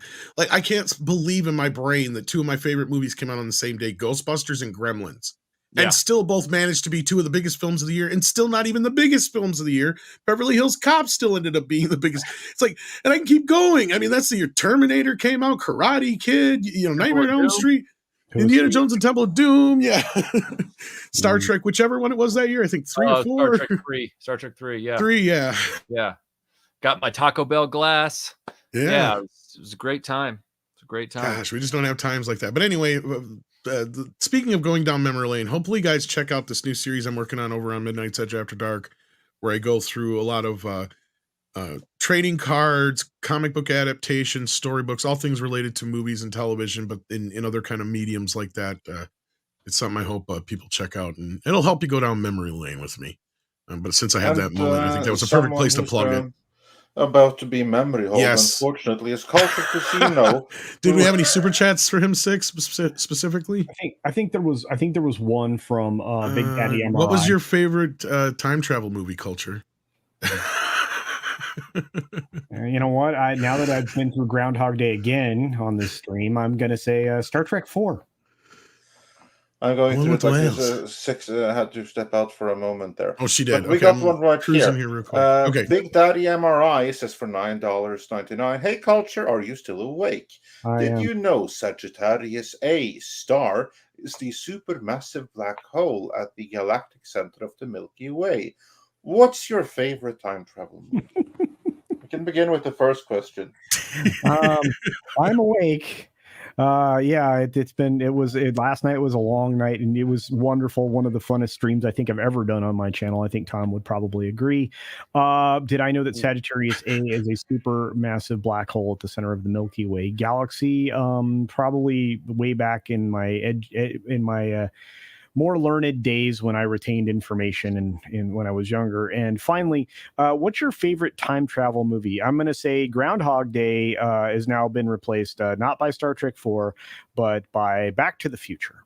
So there you go. The only right answer. Well, the original question was, what was your favorite time travel movie? Not Back to the Future. Right. But we were just going through tons and tons and tons of them. But yeah. It was and the only correct answer now is not Flash. Yeah, not Flash. Yes, that's correct.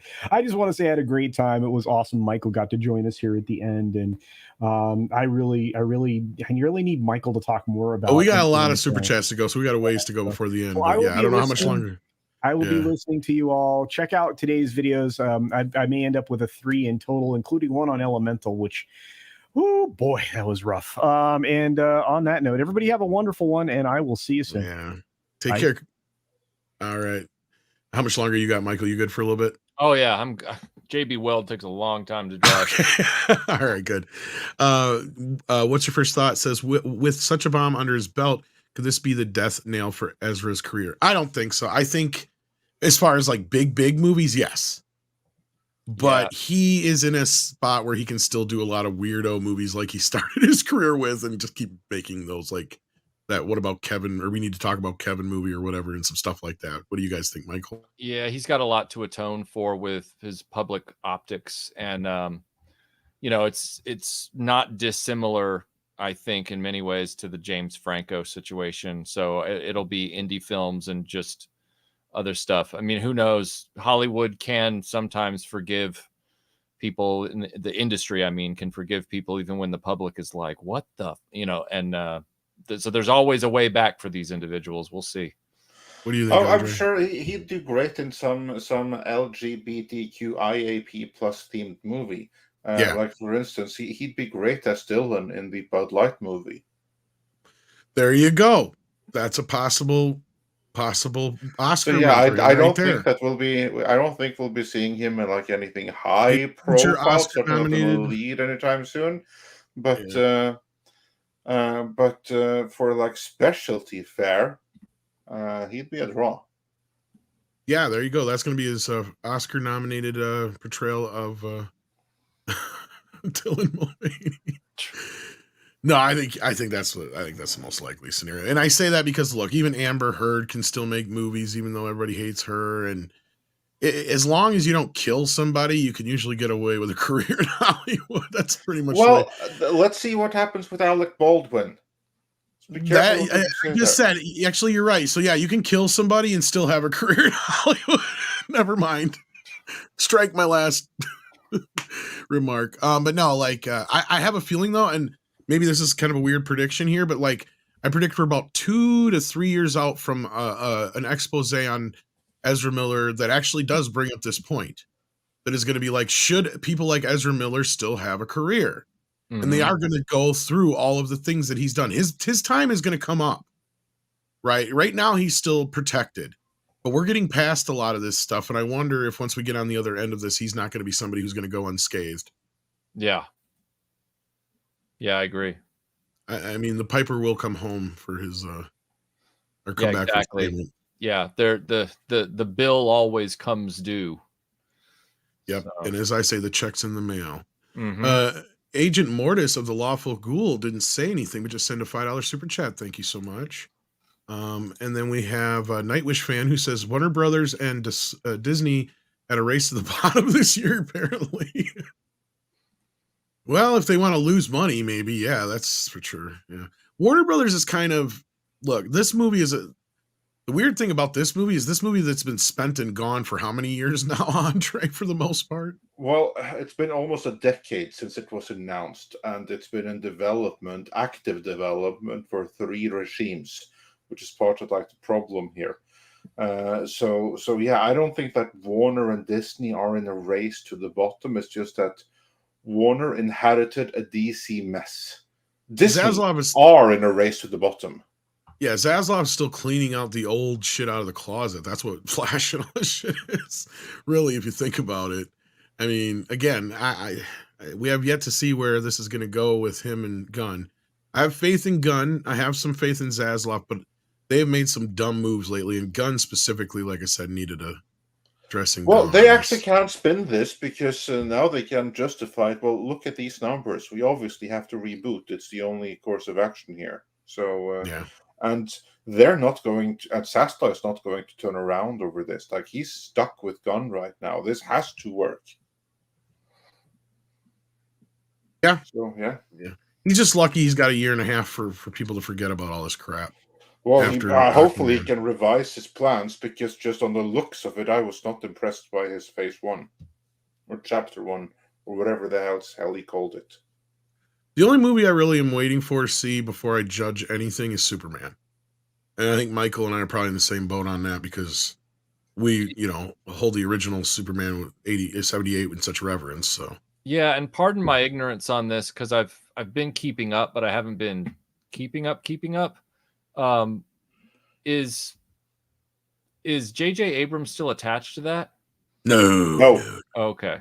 J.J. Abrams is barely even attached to Hollywood at this point, Michael. That's one miracle that has come true. Thank God. Because we had heard, and then I think some article had said something similar, and to confirm it, and that was the problem with J.J. Abrams was the only person making money off his projects was J.J. Abrams, and Hollywood finally caught up to that. Oh, well, thank goodness clearer heads finally prevailed. Isn't it funny how we've been screaming that for like 7 years, and they finally did something? Funny how that works, huh? Yeah, but we're just lowly YouTubers, but what do we know? Oh no, we don't know. Some people are slow on the uptake. Yeah. Now that J.J. Abrams is out of the picture, I agree with Tom that I will hold out a little bit of hope, because for me, the Superman situation, obviously Abrams could have made it go a lot worse than where we were, but for me, the Superman situation has nowhere to go but up. So yeah, up and away, hopefully. Yeah. Jerry Knowles has become a member. Well, thank you, Jerry. We appreciate the support, and hopefully we'll have a member stream soon, right, Andre? Yes, very soon. We'll have an exact time fairly soon here. Okay. Warrior of Justice says, how did you get rid of gum and hair cancer? Oh, Warrior. Oi, Bardic Fury says, my fantasy comic, Oi, Tales of Bardic Fury is live on Kickstarter. Bards, Selkies, Idols, and Druids in ancient Ireland. Magic is magic back Oi today. So check out Oi on Kickstarter. There you go. If I'm saying that right, is it Oi or Oi? I don't know. Don't be playing patty fingers in the holy water. Oi. Yes. Diddly potatoes. Callum Lyle says Danio 2 for Eric. Oh, that was I think that came in after Eric left, but thank you, Callum. Grimzilla has been a member for 14 months and says, love came in America. The indie comic the Japanese are pirating. The author is just poking fun at woke Captain Marvel. Disney, everything has and it's been a massive success in Japan. Get a crossover. We must have just missed these, or probably because 6 didn't get in here until late, and I missed a few member chats, so that's my fault. I apologize for that if we didn't get these in time. But I'm sure we'll have Eric back again soon. Or more likely, I saw many came after he had left. But of course, if you watch, there's a little bit of a delay. A delay, like if you're like a few minutes behind. Yeah, you can even be pretty close and it's still a delay. Yeah. Abdulio says, so Teddy is a bootleg short round. That's that new guy in Indy, if that's his name, probably, yeah. Which is dumb. They could have just had short round in the movie and we would have been happy. I was screaming for short round to come back before, and they didn't do it. Well, I don't know if you heard my pitch for what it should have been, but basically Sala either gets kidnapped or has to get something for some reason, comes to Indy, and Indy's like, I'm too old for this, but we got some help. And then he goes and he gets short round, who's teaching his old class. Yeah. There you go. Yeah, short round could have easily been like Indy's TA for a long time and then become a professor. And then he's like, you're the only one I trust and could get me out of trouble, kid. Mm-hmm. Yeah. Yeah, because then there could have been a great line in that Tom where someone's, whoever the new character is that's with him, they all get into a situation or whatever, and that person almost gets them killed. And when they get out of it, Indy can look at that guy and say, let me give you some advice. You listen to him, you'll live longer. Like, not only that, better yet, you have in short round get into it with a chick, like his whatever, and then after that he's like, we ain't got no time for love, kid. See, that'd be so good. We wrote writing a better movie already. What could have mattered? And then Callum Lyle on that point says Mangold is awful on social media. This is going to be one of the worst points for him, Callow. And mark my word, because I said it. The moment he came after Matthew Kadish and other fans online was the moment that movie went from being just having to be better than Crystal Skull to now being to have to be as good as the other first three. Or his foot is going to be inserted in his mouth for a long time. Yep. Yeah. So all you had to do is keep your mouth shut and say, look, I could never dream of being as good as George Lucas and Steven Spielberg, but I do hope that on July 4th you join us in theaters and at least have a good time with Indiana Jones, and you think it's as good as it could be. So that's all you had to say. Yeah, you could have even said something like, Spielberg was looking for somebody else to take the director's chair. This is a massive responsibility to, send Indy off on his last adventure, and I was hesitant at first, but it was the, job of a lifetime, and I just hope that everybody enjoys the movie. Absolutely. Yeah. Instead, he was like, no, I'm going to make this the closest thing to Raiders since Raiders. And it's like, oh, no. You fucking basement freaks. That's practically what he said. Yeah, he did. Yeah, pretty much. Yeah. What do you fucking basement kids know? We shenanigans. I'm going to say it like that from now on. It says, any guesses on that Regal mystery movie is tonight? No, but I can imagine it's probably a movie that comes out in a few months. I know they're going to be testing Aquaman again soon because they're doing some reshoots here, but that's not yet probably. What do you guys think it might be? I didn't know there was a Regal mystery movie tonight, so extra level of mystery for me. Somebody might tell me. I get some emails once in a while when these happen. Oppenheimer, maybe. It's a little late for that. I mean, if it's a mystery movie, I would think it's something that's not ready yet. Like a couple weeks back when I got like the Beverly Hills Cop 4 info. Which, for those who may have missed that, it was basically, it could have been worse than when they thought. That's not glowing. Is it bad that we're now living in a summer where we've had a Marvel movie come out already? We've got an Indiana Jones movie that's coming out in a few weeks. We just had a superhero movie with the Flash, who's never had a big budget film before. And I'm more looking forward to Cynthia Rothrock's Kickstarter for Black Creek than I am any of these. Is that bad? Cynthia Rothrock, no, I don't know if it's bad, but it's bad for them. Yep, she's trying to kickstart an action western called Black Creek. I'm already more interested in that than anything else coming for a long time. There you go. But I don't know what it could be. It's curious. DCB Titan says destroyed 3 franchises. We talking Fleabag or KK? Fleabag in this instance, but KK works too. But Fleabag I meant because she was in Solo. It's that damn robot. Droid lives matter. I no. And then she wrote on 007's last outing and helped kill him. And now Indiana Jones. And on that note, Phoebe Waller-Bridge's best scene on the film Solo was when she gets cut in half, according to DCB Titan, L337 that is anyway. Could watch that on loop. I don't know. I never got back to that scene because the moment I get to the Droid Lives Matter scene, I shut it off again. I just couldn't. Because I thought maybe, just maybe on home video, this might look better. And for the reason why people are wondering why I would even try to watch this movie again. I know Michael's sitting here going, why the fuck would you do that? But my reasoning was everybody was just so incessant that like, this is a good movie. It just came out at a bad time and Last Jedi ruined it. I'm like, maybe I'm wrong. Maybe I just went into it with the wrong mindset. Nah, I got about that far and I shut it off. I'm like, no, I wasn't wrong. This is just a bad movie. Yeah, my friend Tim forced me to watch it on disc. He saw it in the theater and he just thought it was so great. And I was like, that's not possible. We sat down and he forced me to watch it. He played that friend card that we have where once every 2 years you can force your friend to watch anything they demand, kind of thing. And we sat down and watched the whole thing. And he's like, what'd you think? And I'm like, it was very forgettable. And the color palette of the cinematography, I felt like I was drowning in whiskey. Like I don't. Thanks, Ron Howard. I don't know. Yeah.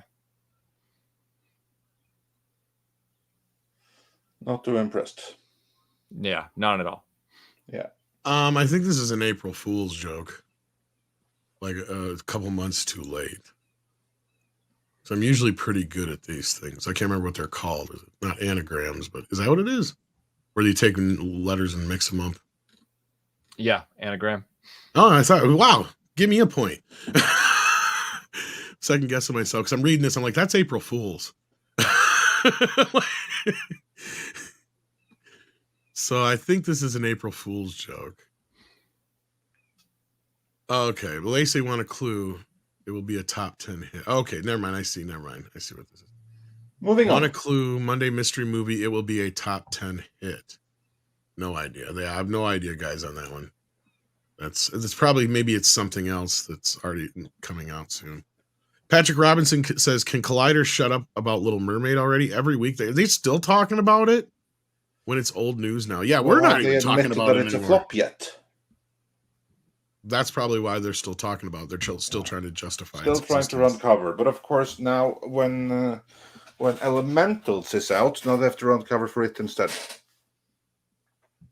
Yeah. Jeremy Winfield has become a member. Thank you so much. Mark Lines sends in, what is this? THB. This is Thai Butt. Oh, wow. Okay. Where's that out of? Thailand. Okay. My wife and I were planning a date night of dinner and a movie after seeing the options Little Sperm and some Thai films. Wow, I kept reading. Here we go. Kept reading. We decided to stay home, grill some steaks, and watch Deadpool. And then I just got to read these from now on. Thank you so much, Mark. And yeah, I don't blame you. I don't blame you one bit. Tipping Barnes says a term flop tends to be used very broadly. Is there a specific definition? Does it refer to financially only or critically acceptance? Usually both. And I know that's kind of shitty saying that, but yeah, usually it's when the critics and the financial agree that it's a flop. You can have films that are financially successful but considered bombs or flops in the sense of like Godzilla 98 is a great example where universally both the critics and the audience are like, that was a bad movie, but it still made a butt truckload of money. Yeah.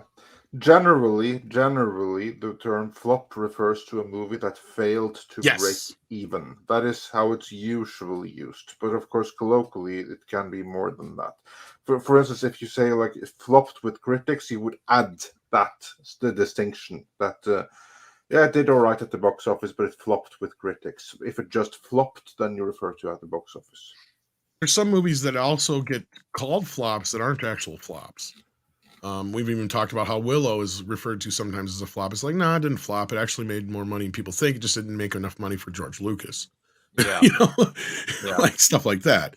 This is like that's typical for like older Yeah. movies where there was like a secondary market and where they may, like for instance, The Shawshank Redemption flopped upon release. good But of example. course, Yeah. it's made back all of that money and then some in the aftermath. On home video. Yeah. Yeah. And another great example of that is Goodfellas. Actually lost money at the box office. But that was then. A movie that flops now is a flop because so much of the secondary market has been wiped out.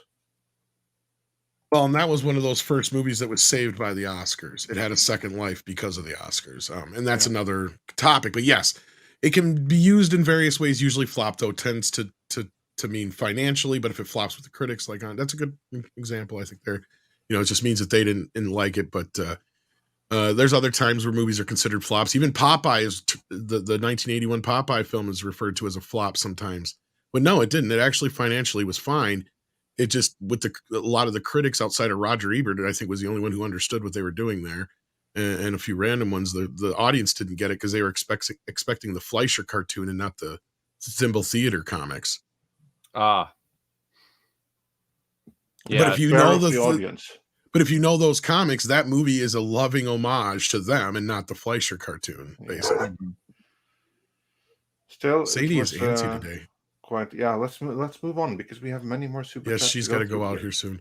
Jeleni Wood says Blue Beetle first character yet references Batman. Well, that's what I said. You can still reference Batman without it being specifically the Batman of Ben Affleck or whichever.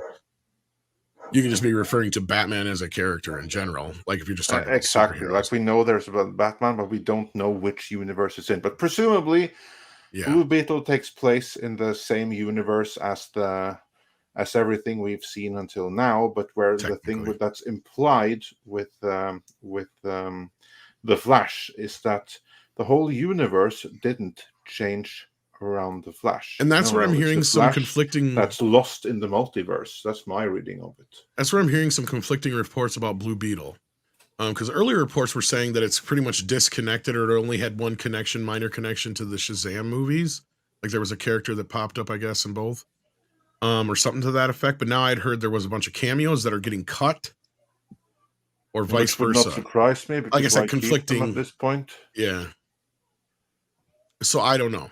I have no idea what's going to come out of it, but I think that it'll just kind of be a tangential reference to where, like Andre said, if they do continue with this Blue Beetle, he could have been referring to Ben Affleck, or he could have been referring to the new Batman that gets cast in Brave and the Bold, because that Batman also will have been around for a while. We got to remember that. This is going to be like a second age Batman, or whatever you want to call it. Not young Batman, but not quite middle-aged Batman. I bet he's going to be casting somebody in his mid to late 40s, probably.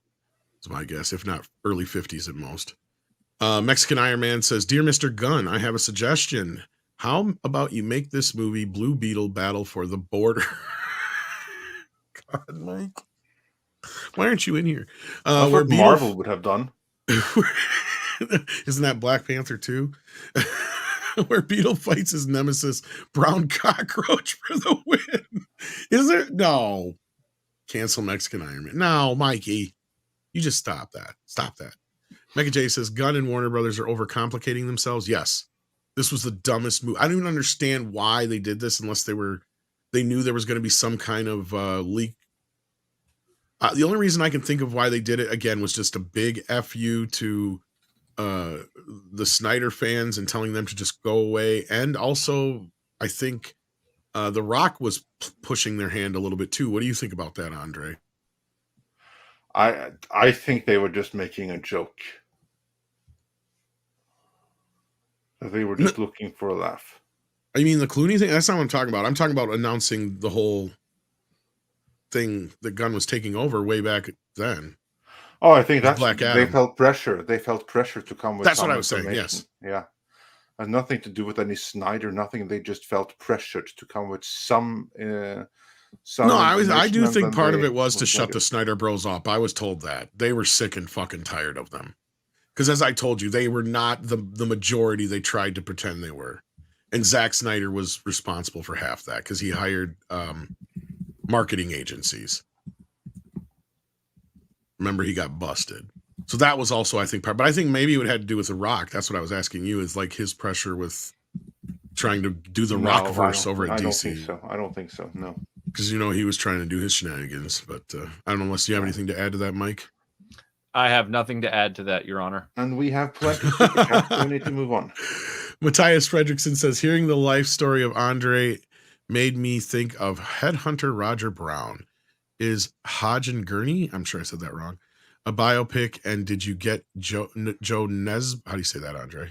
Joel Nesbø. He means to say Joel Nesbø, like it's supposed to be an O with like a slash through it, like the forbidden sign, and he's putting like the P instead, but it's supposed to be Joel Nesbø.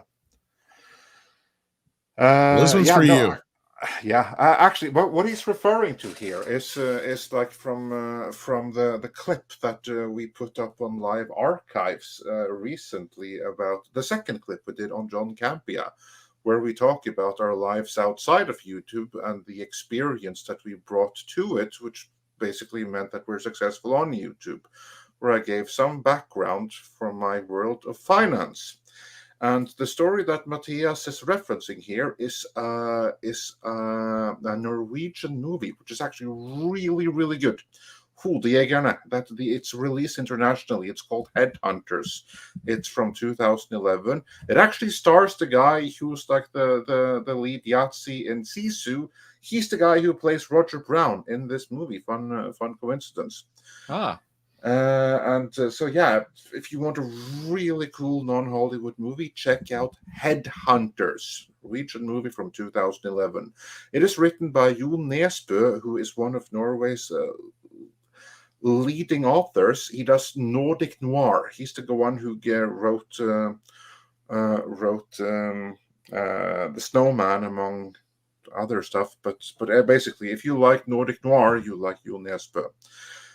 Did I have him ghostwrite my memoirs? Yeah, no, I don't think that my life is as exciting as his, but I do know the world that he fares in. So if you want like some insight into that, check out Headhunters. I cannot recommend that movie enough. And fun fact, I actually was present at the premiere of it. So I was hanging out with the actor and Joel Nesbø himself.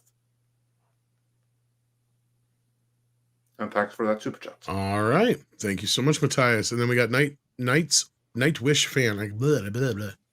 1991. I'm so sorry, guys. I'm getting to that point where I need to eat something. I'll cut Muschietti some slack on this one. It's clear he was handed a mess before and during production. That's the only thing I will kind of give him a mulligan on, but I'm not so sure. I do have to say, like, I agree that, yeah, he doesn't necessarily deserve another superhero film. You can give him all kinds of other horror and sci-fi and other kind of smaller films if he wants to do something instead. Then if that hits, then give him a Batman movie. Yeah, that's a really bad look. Really bad look. GD says, I'm actually hopefully for the, I think he means hopeful, for the movies coming out on the back end of the year. MI7, The Creator, Equalizer, Dune, Napoleon, Killers of the Flower Moon. Yeah, there's some good stuff on the horizon, I hope. But this summer, as far as like the tent pole, the type of movies we normally would get excited for during the summer, I think that's the main point, is that that's kind of gone away. And unfortunately, Hollywood has relied too much on those movies. I think that's hopefully the lesson they'll learn this year, but doubtful because they don't ever learn the lesson. Well, they're going to learn some other lesson, that the audience is horrible and bigoted or something like that. I mean, already I've seen some people decide that the movie that the Flash, or the reason that the Flash flopped, is because audiences don't like LGBTQIAP+ people, which is which Miller is a representative of. So what I'm talking about is the type of thing that like our channels, which I mean our, like in our whole sphere, not just Michael and us, but like a lot of our channels are built upon, and that is these eras of when the summer movies meant something, right? Mm-hmm. It was like you had your earlier year movies that were usually like whatever Oscar fair and garbage type stuff, or dump movies more or less earlier in the year. Later in the year was the Oscar fair type stuff, and you usually get something cool for Christmas, but the summer was when we got our geek stuff usually.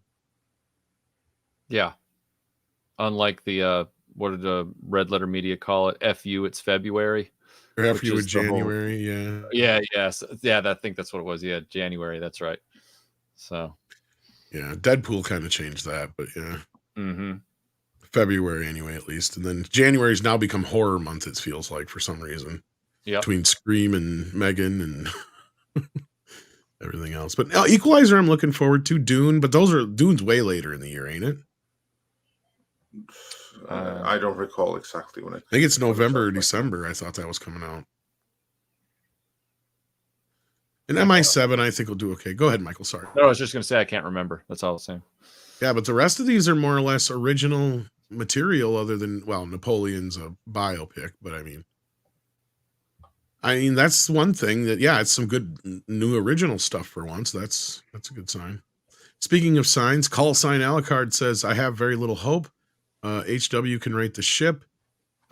Speaking with relatives, one of which is H up in the major streamer, shows me the bubble is almost impervious. Who's HW? Why am I drawing a blank here? Can rate the ship. Hollywood. HW. Oh, Hollywood. Thank you, Six. They are in a pretty tight bubble. He's got a point. Yeah, that's my issue as well, because they're not going to, nothing is going to happen until they correctly diagnose the problem and take the appropriate measures to do something about it.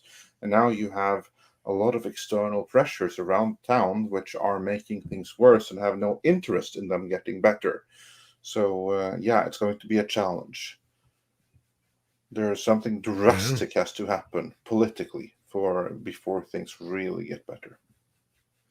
And if this election swings the other way or again with the pendulum, it's going to be weird to see how it's going to take more than that. It's going to take more. No, I mean, that's what I'm saying is that'll set them off again more down the other path. So it's hard to say. And I'm not saying turn around and vote the other way just to end this, but I'm just saying it's like, whatever, it happens, it's going to happen. And it's not going to end just by voting. It's going to get worse. I mean, that's what I'm trying to get to is, yeah. Yeah. I mean, yeah, I'm not even going to get started on that. So let's just move on. Indeed. And then we got Casbinus. That's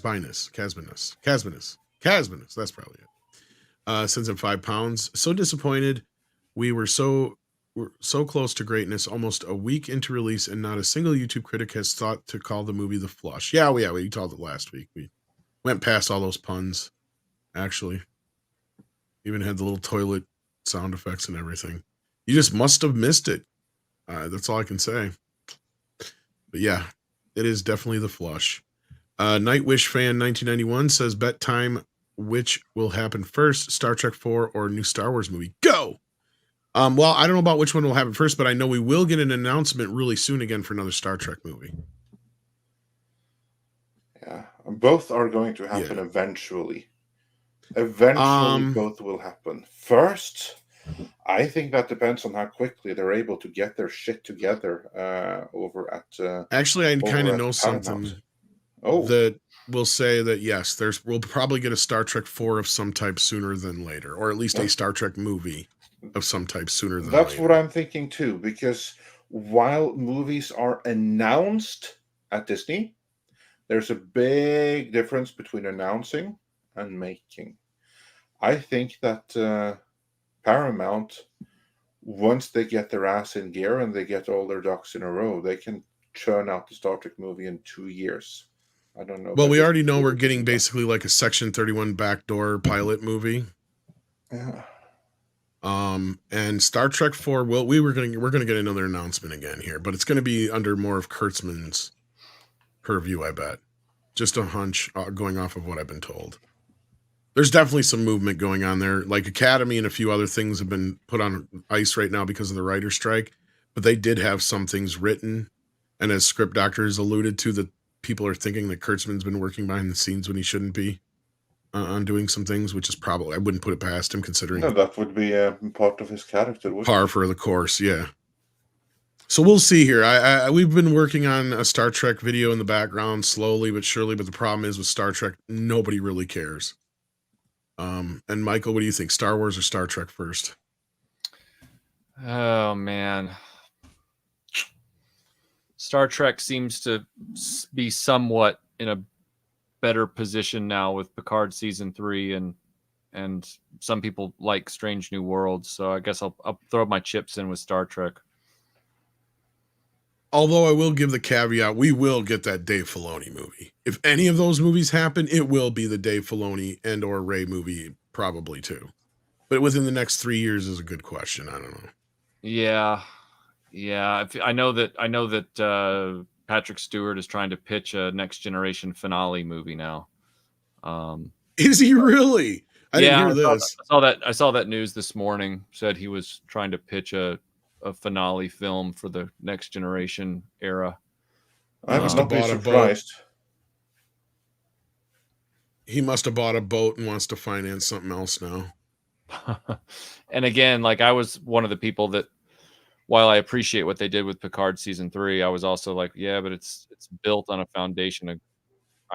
Obviously, they say you don't need to watch the other 2 seasons, but I saw Picard season 1. I'm just like, I'm not that type of person that can just say, oh, well, eliminate the other 2 seasons. It seems like the whole thing was built on a house of wax and there's a bonfire under it. So I don't know. I'm not trying to be super cynical. I'm just, whichever one gets into the theater first, are we going to care what it is from either franchise? That's my question. Well, I mean, if it's an extension of what we got from Picard, maybe. Mm-hmm. I mean, because you're right, and I mean, I haven't watched the whole season yet, but correct me if I'm wrong, Andre. Don't they semi-retcon a lot of the stuff from the first 2 seasons out of the show? Basically? No, or at least make it work within the confines. They make of the it show? work within. They make it work within. To you're like, oh, okay, I can accept it now. That's what they do. It's unbelievable, but they actually manage to take the first 2 seasons as canon and work with all that insanity there and make you go, okay, yeah, fine, we can go with it now. Well, if you want some more Star Trek news, they're going all in on Strange New Worlds. I heard something about 50 episodes. Wow. Okay. Well, that's confidence for you. Yeah. That's too bad that season 3 sucks, or season 2 sucks, according to Robert Meyer Burnett. I mean, we've only seen the first episode of it so far, but Robert Meyer Burnett has seen far more. Based on what he said on Twitter, he was not impressed. Yeah. But I've been hearing, that was my new rumor, is that it's, I don't know if that means 50 episodes altogether with what we've got already, or another 50 episode order. I did not ask for clarity on that. Because I just saw it and I went, oh, goody. Luckily, and this guy's been pretty spot on, so yeah. Isn't too bad, I will say that. I mean, it has its moments. He definitely has an inside track. Yeah. I'll say that much. Yeah. CC Karaoke says, best time travel, Steins Gate, and Chrono Trigger. As far as that, yeah. I can see what you're saying there. And then where are we at here? Call sign Alucard says, I was told a little M was up different with merchandise. Made up difference. With what merchandise? Because I even called shenanigans on that crap, if you'll remember, Andre. Because they were putting out what were basically paid advertised editorials for their toys, and they were even lying in those. They were saying it was the #1 selling toy on Amazon. No, it wasn't. It was the #1 selling doll under dolls and accessories. If you go way down the list, you have to add a bunch of hedges in there to get that to #1. Yeah, not even close. And then when I went to the main toys, I didn't think it didn't even show up till what was, I think 8 or 6. I think 6 might have been a little too generous, but I don't think they're selling that much crap. I don't buy it. Chato Dancer the Red Mage says, deserved, as Worf's once said, trust is earned, not given. How was that for Worf? Yeah, that was pretty good. But, let's move on. Monkey Jeeba has been here for 16 months. Thank you. Max Relax been here for 21. Thank you. Keely Chow has been a member for 6 and says, Jason of Sci-Fi for TV was talking about Hollywood imploding on today's episode from Live of the Bunker. Oh, I love Jason over there and those guys. It kind of is, but I think Andre's right. They're going to find at least 1 or 2 more things to blame us for before they finally start looking at themselves in the mirror. What do you guys think? Oh, absolutely. And again, because now you are going up against ideology. So you're going to have all the support structures that's needed in order to do that. So it's going to be a while yet, and it's not going to happen on its own. The Warrior Justice says UB1 older lady is called Retro Black. I don't even know what he means by that. I have no clue. Have you been drinking today, Warrior? I think. Mexican Iron Man says Tom Cruise is better than Quentin Tarantino. Tom, trigger warning. Tom Cruise can't direct. Quentin does both. So Trump. And then TCB Titan. This is an interesting one. Tom Cruise is Lex Luthor.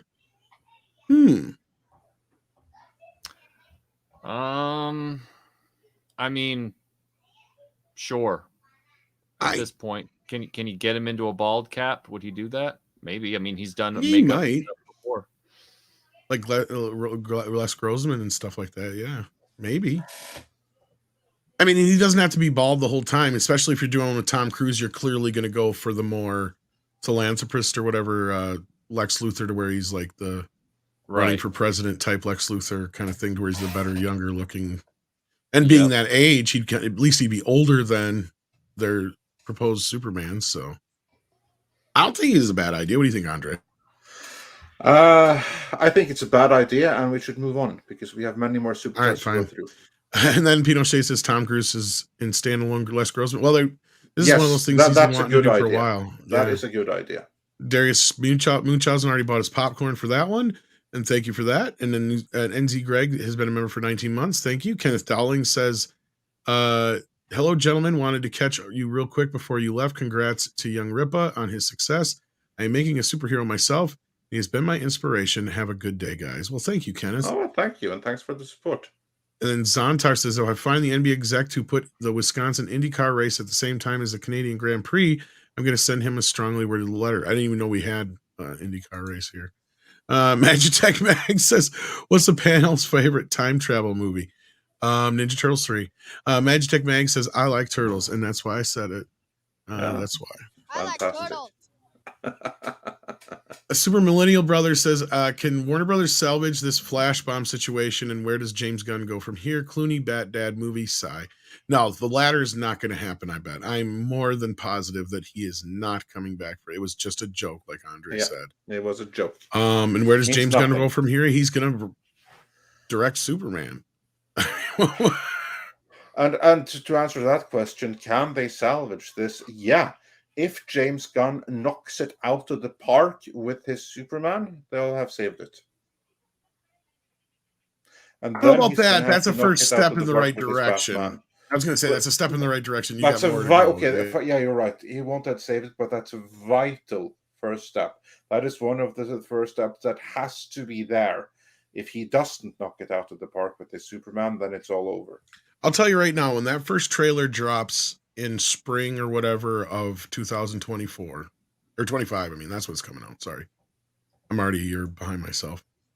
If that trailer does not make us stand up and freak the fuck out and not act like we cannot wait for summer to come, then he's going to have problems. Yeah. That trailer has to sell us hardcore on what this movie is going to be. It does. It has to make you feel like a man can fly. Kenneth Dowling says Christopher Nolan's Dark Knight trilogy is the best superhero trilogy ever. Even Dark Knight Rises with its issues is still good and consistent with completing the trilogy. I see where you're coming from, but I disagree. I think the Guardians trilogy is the best one, in my opinion. I agree with that. I also think that the Dark Knight Rises retroactively ruins that entire trilogy. I agree with that. Yep, 100%. Yeah. If anything, they never should have made it. Yeah. It was a perfect ending with Dark Knight. If you're going to go that route. Fat Steven says, don't forget Jackie Chan and John China's movie. Yeah, I know. We were talking about that last night. Twilight Hope says, respect, you are better PR firm than every other firm in Hollywood. Maybe we should start advertising our services.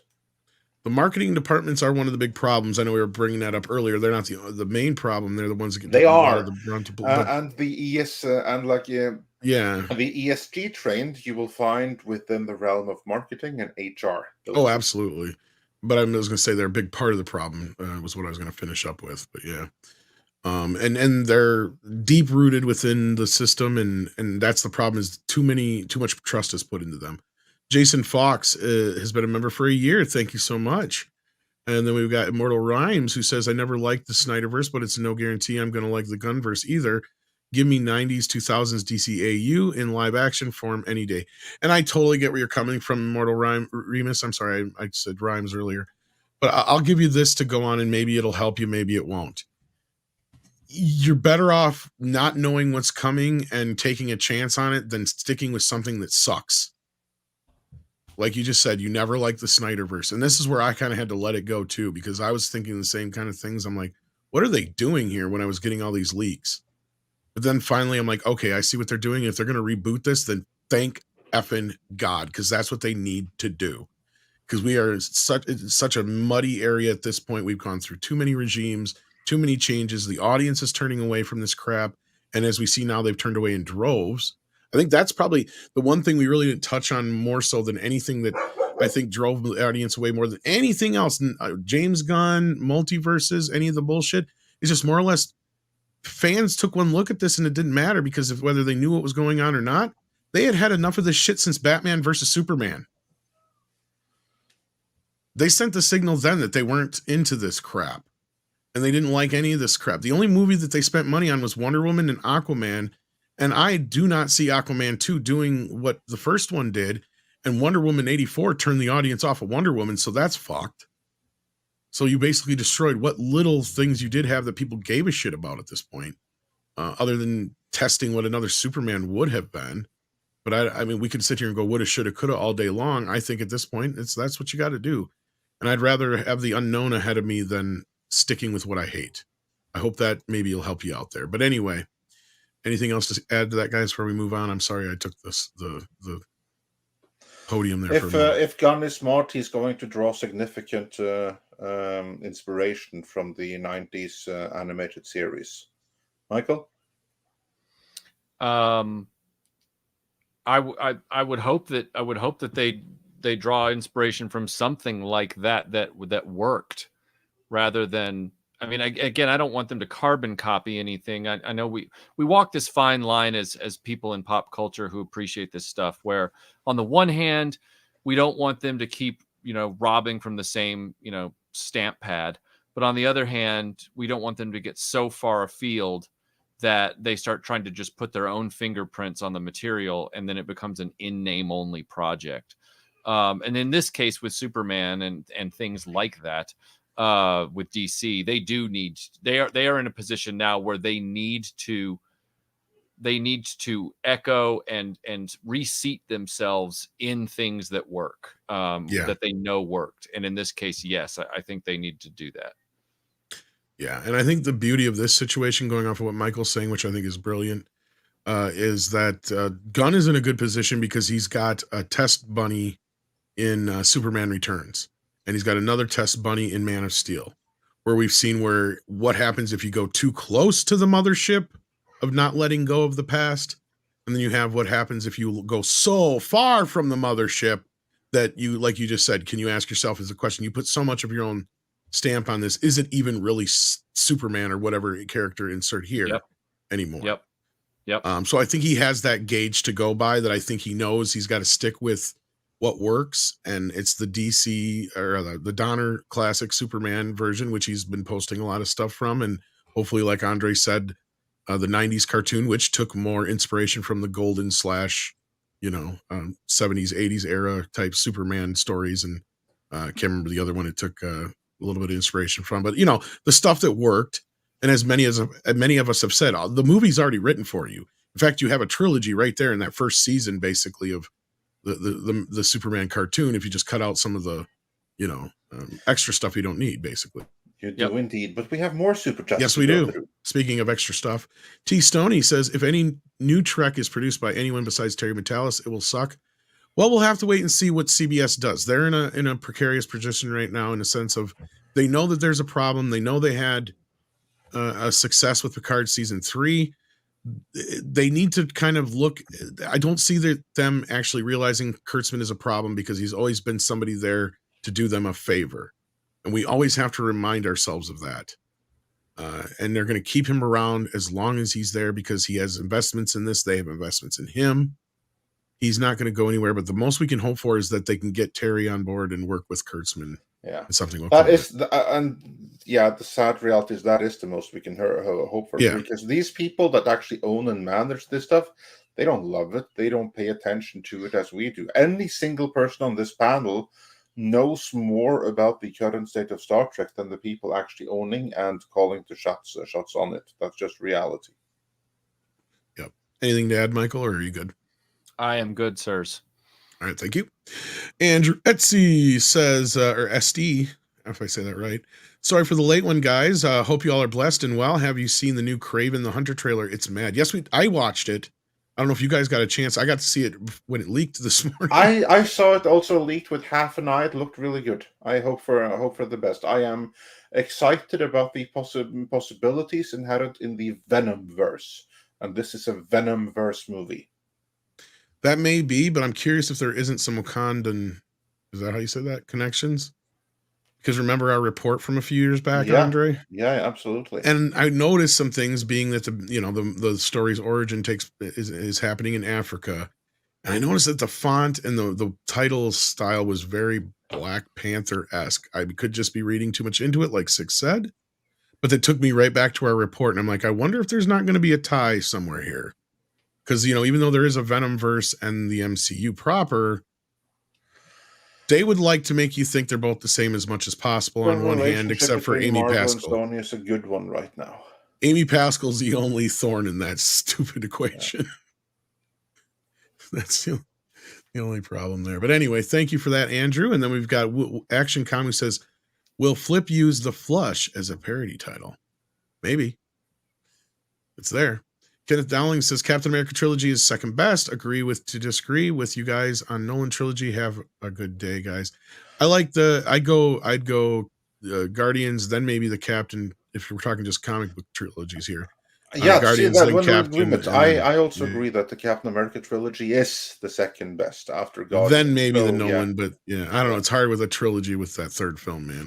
We're all in agreement about the Captain America trilogy being the second best. We just disagree on unless Michael disagrees anyway. I don't disagree at all. Okay. He likes turtles too.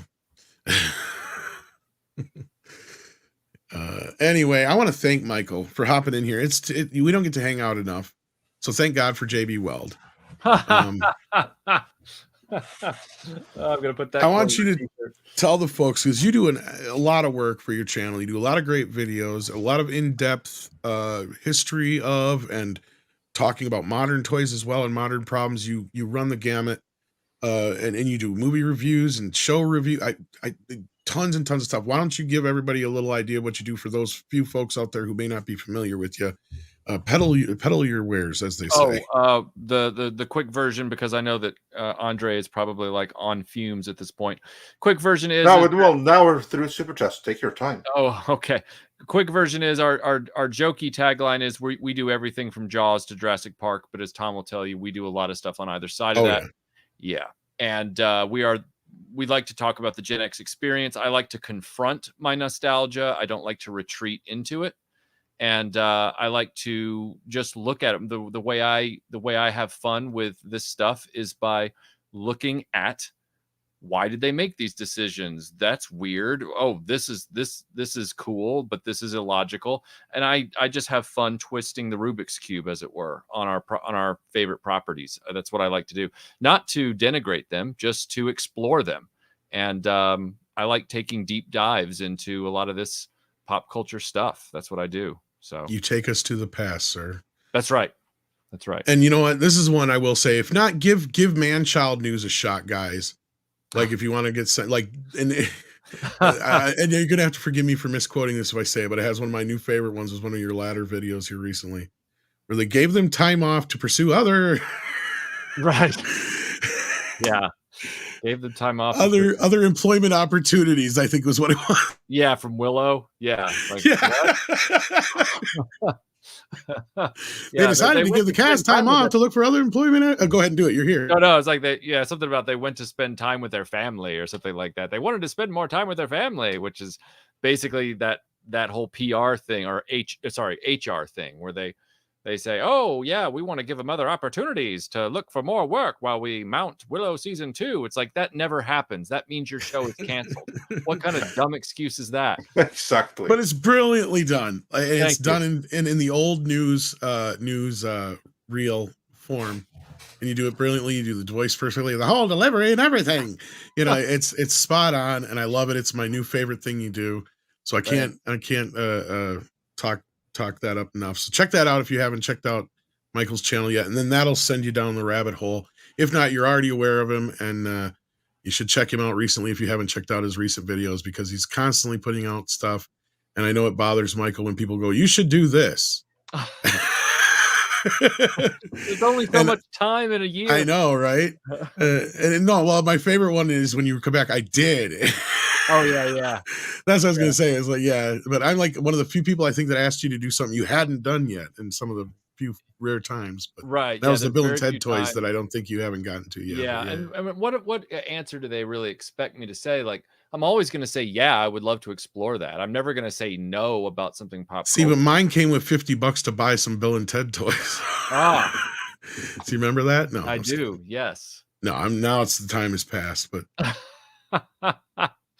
well, I still want to explore the Bill and Ted trilogy and give it its just due. There you go. Eventually, there's more ideas than time to execute is the problem. That's a problem Andre and I struggle with daily. Yeah. And speaking of, so check out Retro Blasting. I'm sure that the mods have been sharing your link in the chat, and we'll definitely be updating the stream with that. That's right, Andre? Yeah. And anything to say before we go besides check out our new video that we dropped this morning? Yeah, check out our new video that we dropped this morning on the exact reasons why the Flash failed and how badly it failed. I was like thinking of you saying basically Batman in Swedish, flappy, flappy, flappy. That was fun.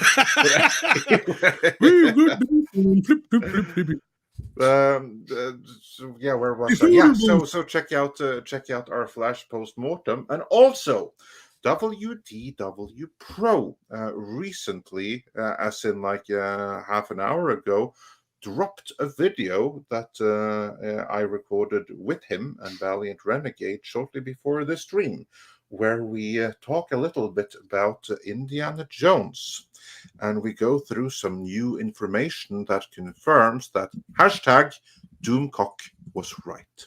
And speaking of that, stick around for a minute, Michael, if you can, right after our exit here. Yeah, I want to tease you with an interview I'm editing. Oh, cool. Well, that too. I was going to ask you something else anyway. So, all right. Take care of yourself, folks. Please hit that like button if you haven't already. Check out all the guests we had today. Check out our new video. Of course, check out Retro Blasting, and we'll see you very soon. Thanks again to Six and all the mods for all your help today. Take care. It's time for what, Andre?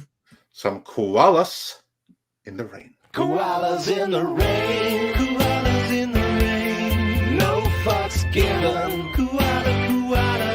Koalas in the rain. Miguel Fares is pointless time traveling last minute super chat meant to read at the beginning of this midnight chat stream. Don't disappoint me, Tom. Crap. That means I got to fix